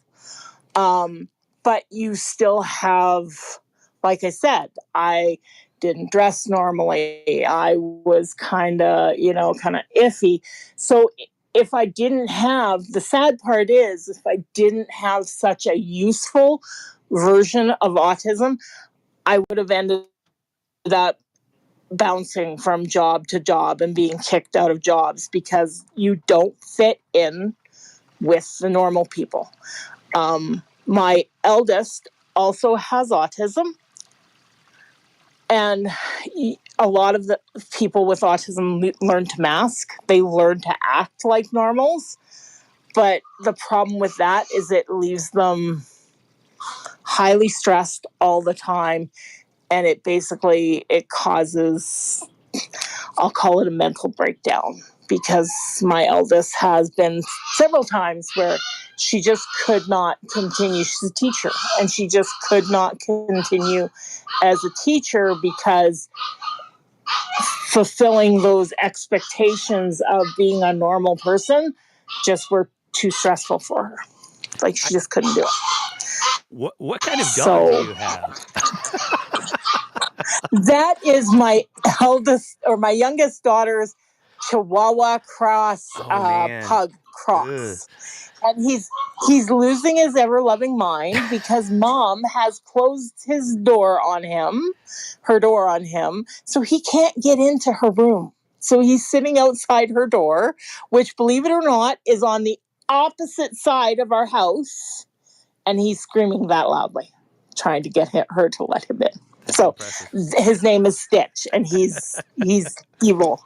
Although he's heard me say his name, so now he's coming and looking at me like, Grandma, he won't let me in her room. Why won't she let me in her room? Because you're a pain in the butt, Stitchy. Well, thank you. Oh, sorry. Go ahead. I was just going to say thank you so much for everything that you shared tonight, because like as you were talking there, I was like, I'm going to quickly Google this Asperger thing just to make sure. And like, holy hell. Yeah, he was a Nazi. He was a Nazi. Yeah, he was a Nazi. I'll not use that term again, because dude was a straight up Nazi. So thank you for that. Yikes! No problem. All right, but yeah, that's my today's rant. It's often my rant about the UCP and how they don't give a rat's about anybody but themselves. Well, thank you so much, Tammy. I hope you have an excellent holiday season. I'm going to bring in Christian, and then we have Katie and Cindy. Have a good one. Thank you so much. You as well. Mr. Nielsen. Are you there? It says he's connecting. So I'll just vamp for, I don't know, 5 or 10 seconds. Well, hopefully he connects. The Spaces is being apparently a little squirrely for a couple of folks tonight. So we'll keep our fingers crossed.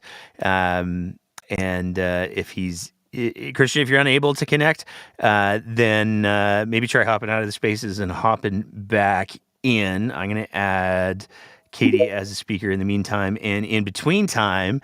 And hopefully Katie is able to speak while Christian continues to try to connect. Katie, what's going on? I think you have to unmute yourself there, Katie.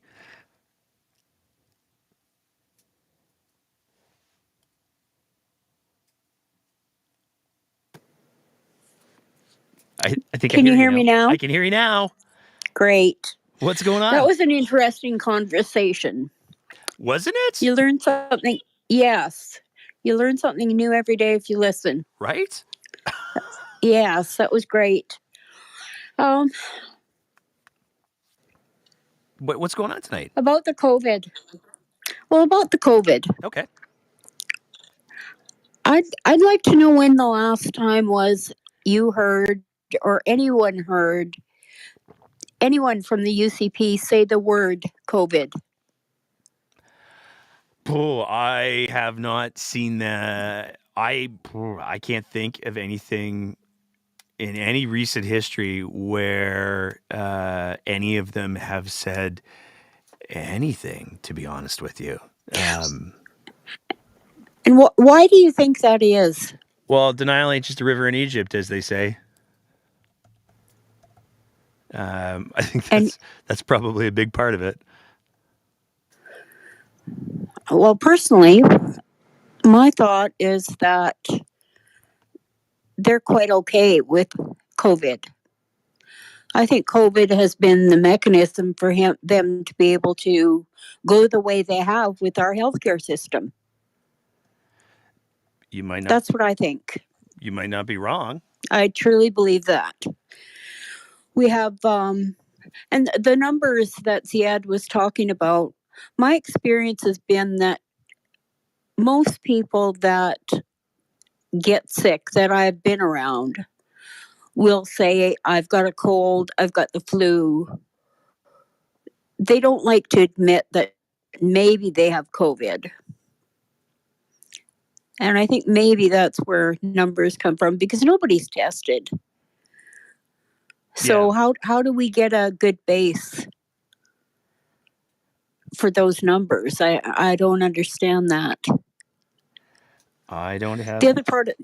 The other part of that is people should be asking what we're doing to our children by infecting and reinfecting our children when we have no idea what the long range medical issues might be regarding COVID. But we're allowing that. this government is allowing that in order to further their objectives with our healthcare system. We've got hospitals full of people that have COVID, that are passing COVID, and this government says, a gentleman I'm working with his wife has been sick with long COVID for 4 years. 4 years. Obviously she got it on her initial infection, and that was prior to vaccinations. She's been sick for 4 years. I just took a quick look while you were talking there, and I can tell you the last that Adriana LaGrange or Danielle Smith tweeted anything about COVID. Adriana LaGrange tweeted one tweet on September 18th of this year, where she included it with all of the other viruses. And prior to that, it was January 1st of 2022 when she launched the online learning stuff. Danielle Smith, the last time that she tweeted anything in regards to COVID, I wish I was kidding. This is so bad. This is so bad. It won't be a surprise. I don't imagine that it will. The last time that she tweeted anything in regards to COVID was on September 16th, 2022, when she tweeted out, "I'm an educated and independent woman running to be Premier of Alberta, but because I believe no Canadian should be discriminated against for refusing a COVID vaccine, according to @Justin Trudeau, I'm a misogynist with unacceptable views that must be dealt with." Huh. That was the last time. So there's that. And that's the context that she's the word in. Yep. Wonderful. Yep. Well, I've got a daughter who, because of a genetic anomaly, will be going into the university hospital for open heart surgery. She has to have her aortic valve replaced. She's young. And we're sitting just waiting for that date. She has to go in soon. Mm-hmm. But I'm scared. I am scared of her going in now. I don't know.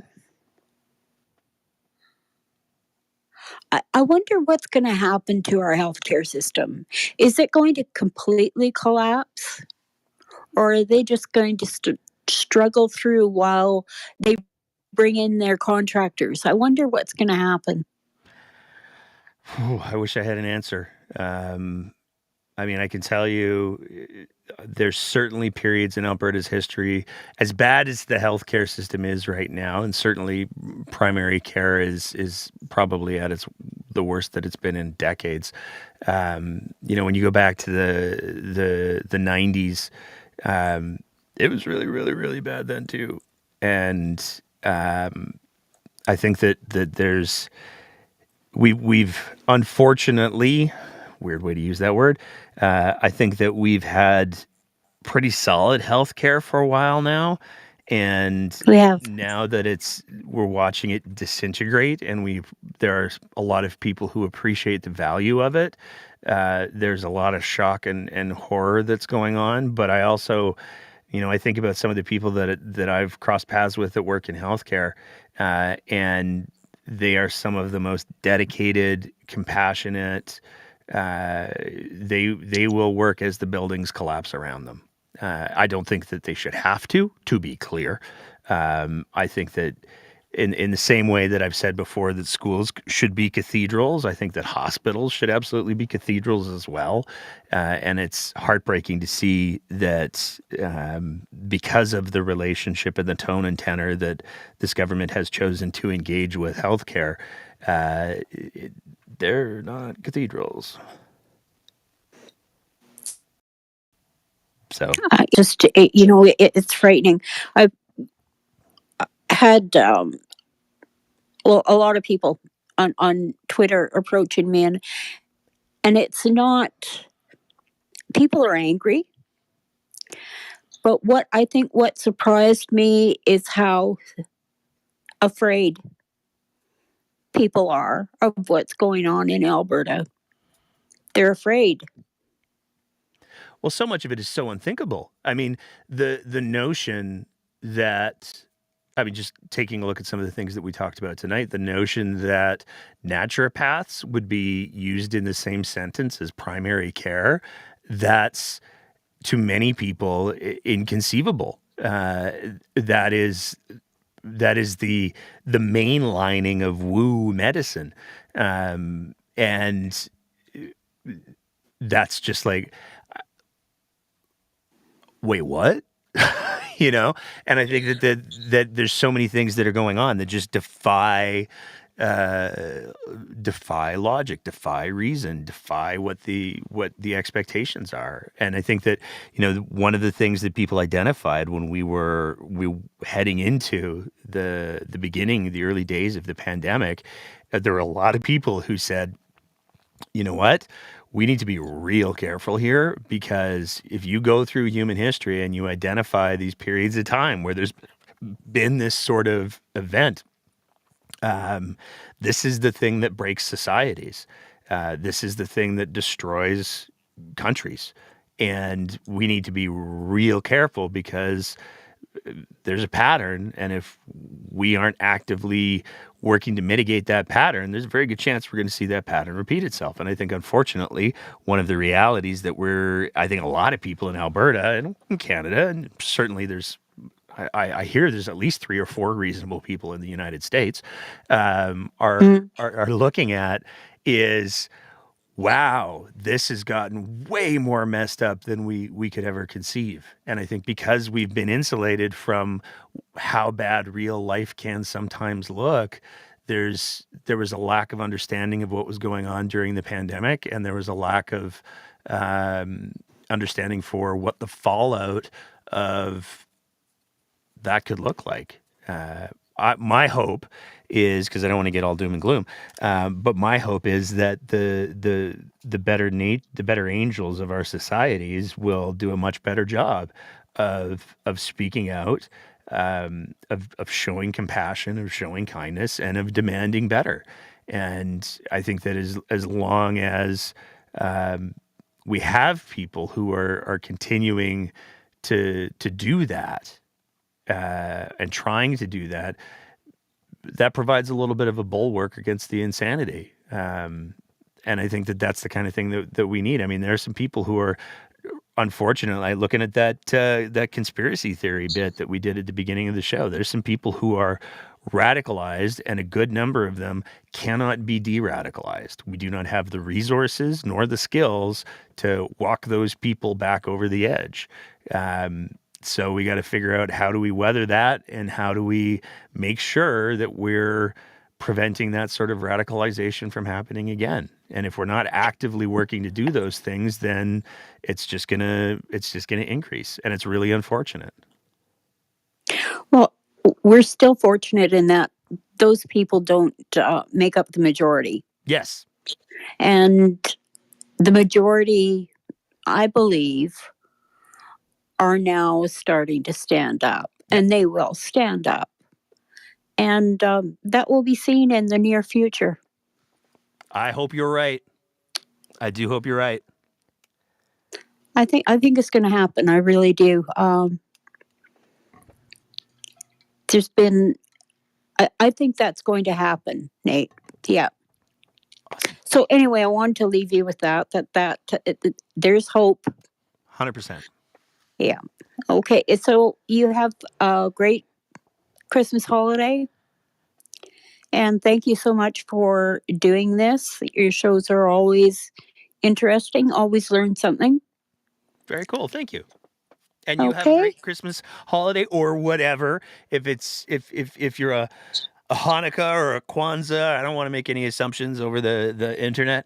Have a great holiday season, whatever it is. Thank you. All right. We got Christian. Good night. Sorry, go ahead. Night. All right, I'm going to try adding in Mr. Nielsen again. Fingers crossed it works. And I see a little blue circle. I think it's blue. I never know for sure because colorblind. But Mr. Nielsen, what's going on?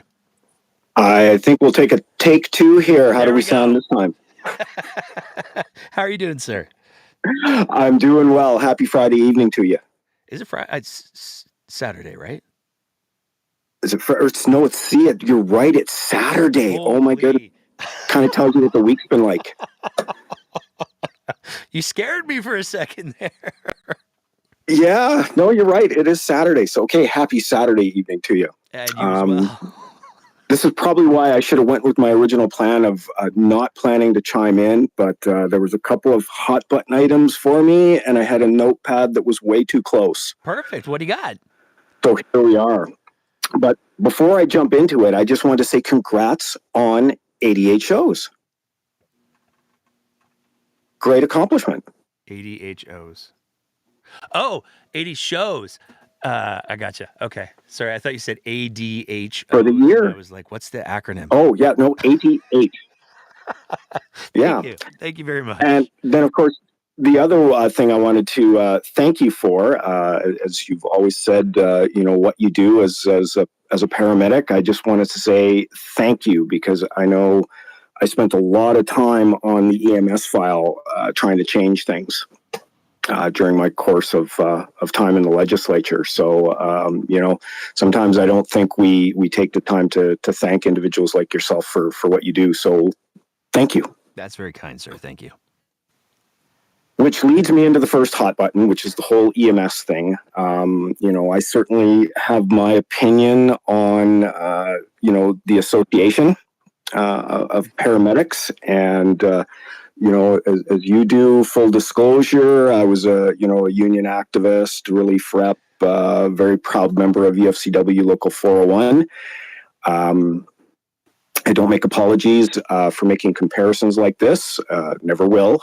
But I kind of view the Paramedic Association in the same way I view, from a position of 401, with CLAC.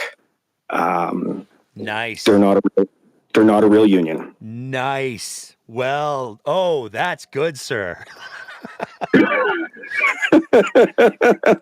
Yeah, no, I don't make any apologies. I've said this before. CLAC is not a real union. 401 has demonstrated that over and over again. They've been sued, 5 times, lost 5 times, because they were right. So yeah, that was my one thing I had to get off my chest there.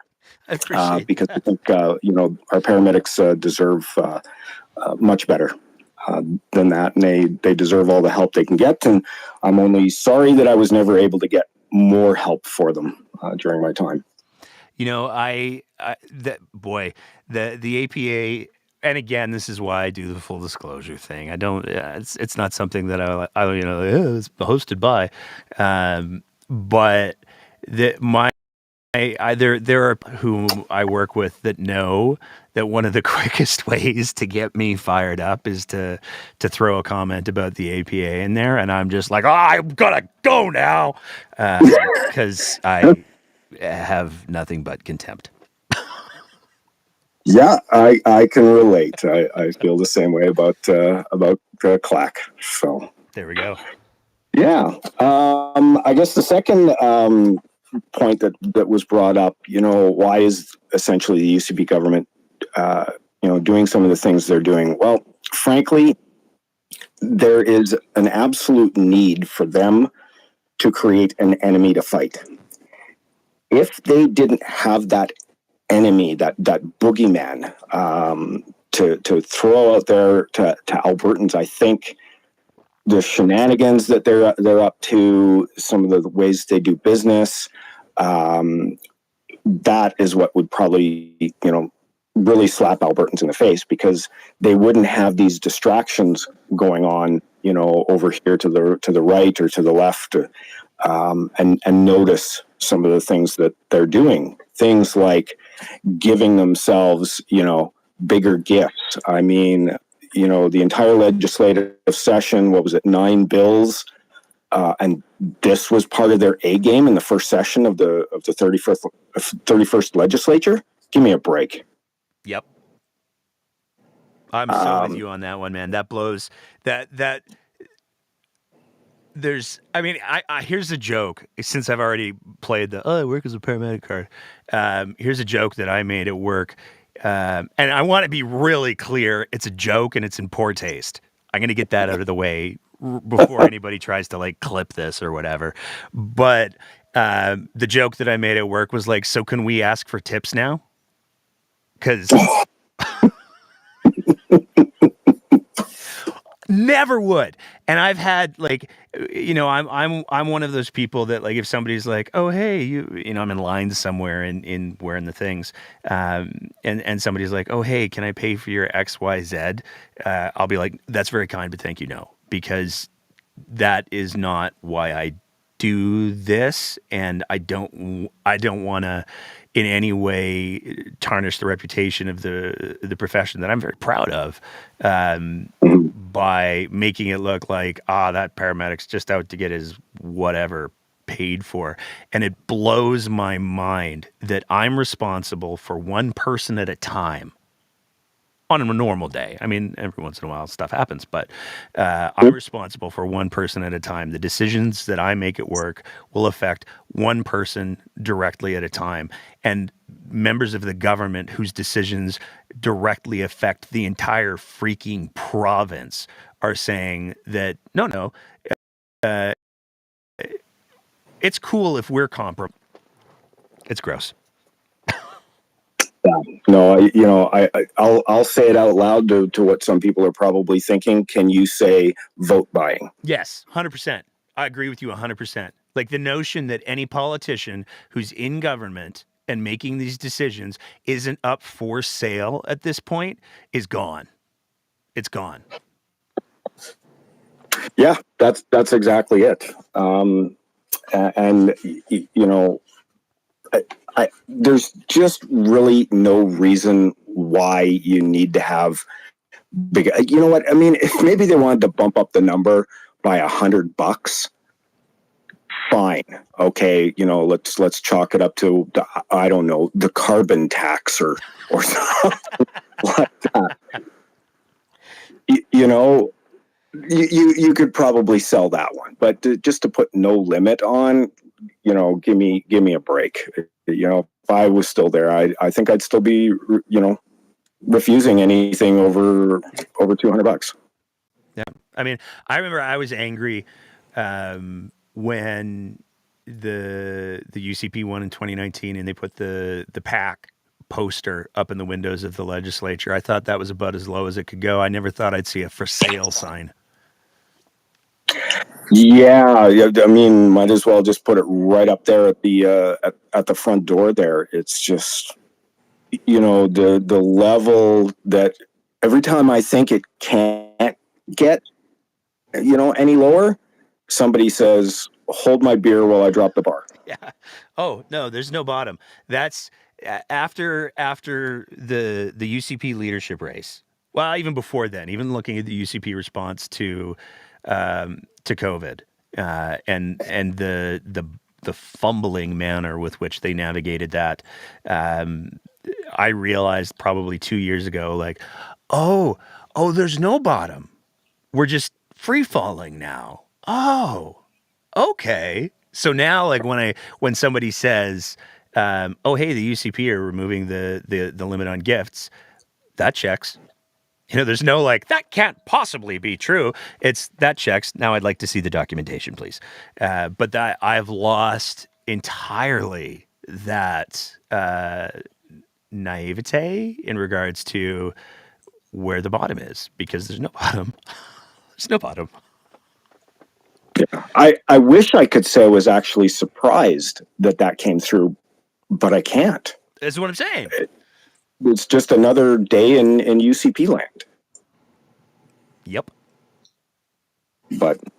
And I guess the third point that I managed to jot down here so we can give our last speaker a chance here. Folks wondering why, the attack on healthcare.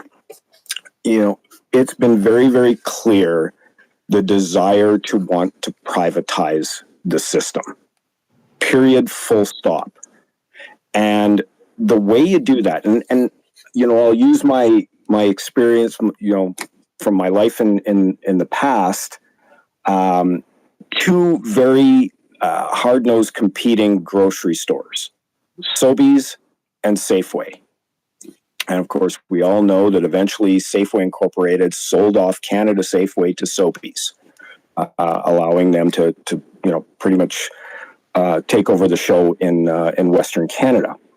They've never ever really liked the Safeway brand, and so how are you going to get people to start to dislike the label Safeway? Well, you start not putting money into the stores, you start reducing staffing, you make sure that maybe the shelves aren't completely full, quality goes down so that people start driving away from it, and then you start bringing in the Freshcos, which is what you really wanted to do in the first place. This is what's happening with healthcare.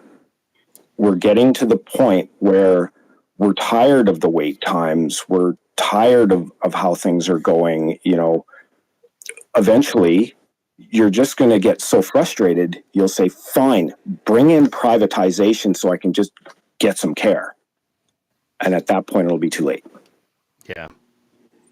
I suspect you're not wrong. I mean, I still am something of an ideologue in that I do not, and again, I might as well just play the card. If I'm in the middle of trying to deal with a patient situation, I don't ever want to be thinking about, I've already used 2 IVs. The third one costs, I don't know how much, and I don't want to know how much. I don't ever want to know how much the things that I'm using to help someone cost. Because if they need it, they need it, and that's the conversation. And as soon as you move to a for-profit model, everybody starts to find out how much all of those things cost real quick. And that is there's no universe in which that doesn't compromise patient care. And that's such a dangerous road to go down.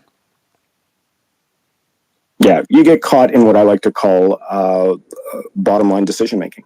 Yeah, and that doesn't tend to work. And so I can remember arguing when they made the changes to diagnostic imaging rights for chiropractors, physiotherapists, audiologists.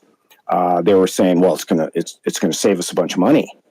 But what really happened was it cost us a bunch more, and it reduced patient care because it was longer for them to get seen. It was longer.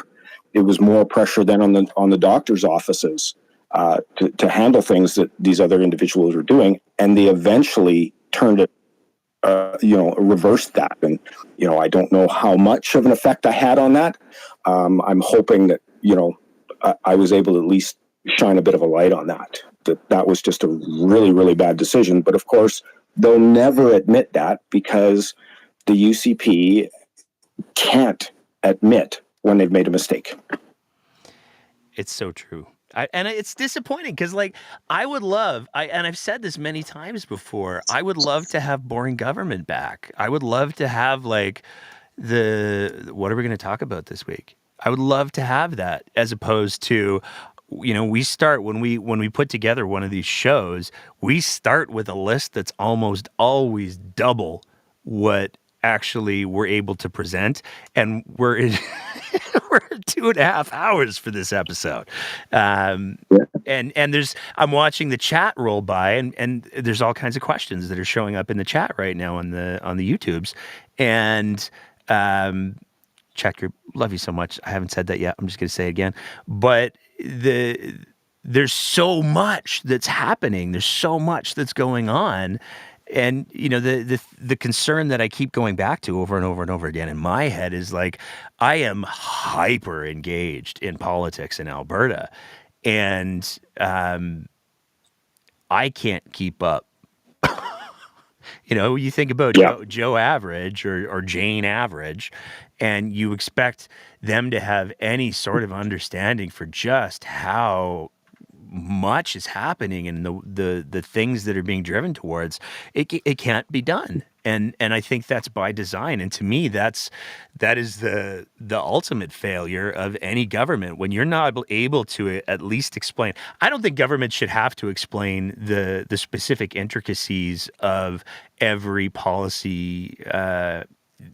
How policy is implemented. I don't think that that's the role of an elected official. I think that's the role of the bureaucracy. But they should be able to provide those answers when asked, or at least point people in the right direction. But they should, at the very least, if massive major changes are being made, they should be able to communicate effectively without bullshitting the reasons for those changes. And when I look at things like the children's Tylenol or the knockoff Tylenol or the moratorium is a great example because she just lied. Like on 3 different levels, she just lied. And the public still doesn't have an explanation as to why did we do that? That very dumb thing, why did we do it? Nobody knows. Nobody knows. Not with any certainty. Oh, for the days of an official saying, what's the answer to this, sir? I'm eating my cookie. Right. And I'll end it there. Perfect. Thank you so much, Mr. Nielsen. We're going to bring in Cindy. She's going to be our last caller of our episode, which makes her the last live caller of the Breakdown's 2023 year, because there won't be a call-in section on our year-end wrap-up, holiday, whatever you want to call it, special that we're doing on December 24th. So, Cindy, the floor is all yours. What do you want to leave us with? If you unmute. Thanks so much. Thanks so much. I wanted to speak to Ziad's point about law and then about alternative medicine. I'll start with the alternative medicine and naturopaths. If it's been very well researched, all of those pseudoscience alternative therapies, even ones that seemingly have some merit, have been really thoroughly researched. And if they were evidence based, they would be part of mainstream medicine. They would not be alternative. Like, I don't know how to make it any more clear that there's no place for it in primary care or mainstream medicine because there's no evidence that it works. They recently did a study to see, they did an RCT to see if prayer works. Spoiler alert, it doesn't. It doesn't. It can make people feel better, but I'm sorry, it's just not going to cure your cancer. It's just not going to make your appendix unrupture. And that's the same with this pseudoscience and naturopaths and everything else that doesn't belong in mainstream medicine. And I completely agree that this is just a smoke and mirror show towards privatization. Everything else is just garbage in the way, right? But to the long COVID, and this is really important, as we see our numbers go up with COVID cases and the JN.1 variant that's sweeping across the globe really fast on its way to becoming the dominant variant. The XBB vaccines, the updated boosters, aren't showing very great efficacy against that. But, I totally agree with everything Ziad said. But I think people don't understand that long COVID is not something that's transient. I've been in spaces with long COVID sufferers for 4 years now on this platform and others. And absolutely bedridden. This is not an additional inconvenience you can live with anyways, right? These people, they can't work. They can't go to school. The cognitive dysfunction is off the charts. It's not just a respiratory disease. It's also cardiovascular. It affects every organ in your body. And we're seeing this now. And with kids, we're seeing great increases in rises of diabetes and cognitive dysfunction.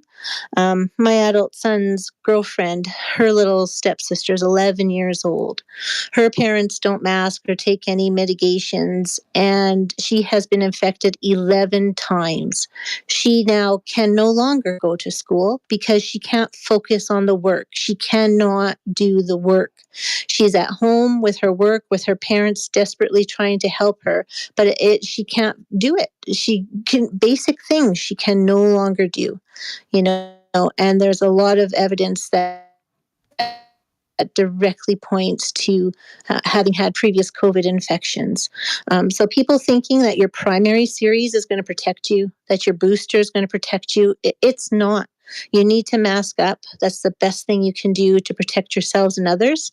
The other thing is the rapid tests we do have access to are not picking up symptoms with they're not picking up cases with the current variants until day 4 or 5 of symptoms. So people thinking they can test before they go to a gathering, and they're feeling okay, they might not catch it. And sometimes if you test in the morning, you can still be positive on a test by the afternoon and be spreading infectious disease. There's 40% is what they are saying is how many cases of COVID are spread before there's any symptoms or in people who have asymptomatic cases, meaning someone can go through their entire COVID infection with no symptoms, but be spreading it wildly. So the tests are very extraordinarily inaccurate. And the best thing you can do is to ventilate, to mask well in a well-fitted respirator, N95 or better. The little baggy blue surgicals don't work. They just expel aerosols everywhere. It's definitively airborne. The World Health Organization and CDC has corrected that on their websites and little mutterings, but they have not made a brilliant announcement to say, we should have never said that it wasn't airborne, and we should have never minimized it, because it is the root of infectious and for up to an hour, if I'm worried that not more, there you in are. spaces where no one is, that they've left, like elevators and rooms. I think we might be losing you a little bit, Cindy. You're kind of cutting in and out and getting all. They say you can, if that's your choice. Protection is definitely not as strong as what we were seeing at the beginning. And long COVID is an absolute beast. If you want a permanent disability, because so far there's not even any candidates for drug targets on the table to treat this disease, then definitely do what you can to protect yourself. It's not getting milder. It's not transient. And people can develop long COVID months after their acute infection. They'll start having heart problems. They'll start having other issues, just crushing fatigue, and it's a horrible disease. I would not wish on my worst enemy. So that's what I'd like to say. Thank you so much for the opportunity, and have a great holiday season. Thank you. You have a great holiday season too. And that clears out the callers. That's the completion of the things. I think we went significantly longer than I said that I was going to, but that's okay. And because this is our last live show of the season. The last live show of 2023. It's wrapped up. There we go. So all of that being said, I just want to end on a couple of notes. So kind of riffing a little bit on what on what Cindy was talking about there. There's this guy named Tim Minchin. He's one of my all-time absolute favorite individuals who does musical comedy, we'll call it, and he does a beat poem called Storm. And if you have the time, the wherewithal, the inclination to look up the beat poem Storm, I strongly encourage you to. But I'm going to read one little thing before I do all of the plugs. And the plug that I'm going to do here is by definition, I begin. Alternative medicine, I continue, has either not been proved to work or has been proved not to work. Do you know what they call alternative medicine that's been proved to work? Medicine. And it's absolutely 100% true. All of that being said, going to do the obligatory plug for the Patreon. If you appreciate the kind of content that we're trying to produce here at The Breakdown, we'd love nothing more than if you signed up to be one of our Patreon sponsors at www.patreon.com/TheBreakdownAB, where for the price of just a fancy cup of coffee a month, or perhaps muffin, you can help us to continue to produce the kind of content that we try to produce here. And obviously, we know we got a lot of people. The affordability crisis is a real thing. So if you can't, then just hit the likes and the subscribes, and let people know about what we're trying to do here. That's also super cool too. We do have, and I'm told that if you order shortly, then you should be able to get your merchandise in time for Christmas. We do have our merch line as well. We have the hoodies. We have the coffee cups, which are my favorites. We have T-shirts. All of that stuff you can find at the website www.abpoly.ca, and that's done in partnership by the good folks at abpoly.ca, so that none of us here have to deal with the work of it. So there's that. All of that being said,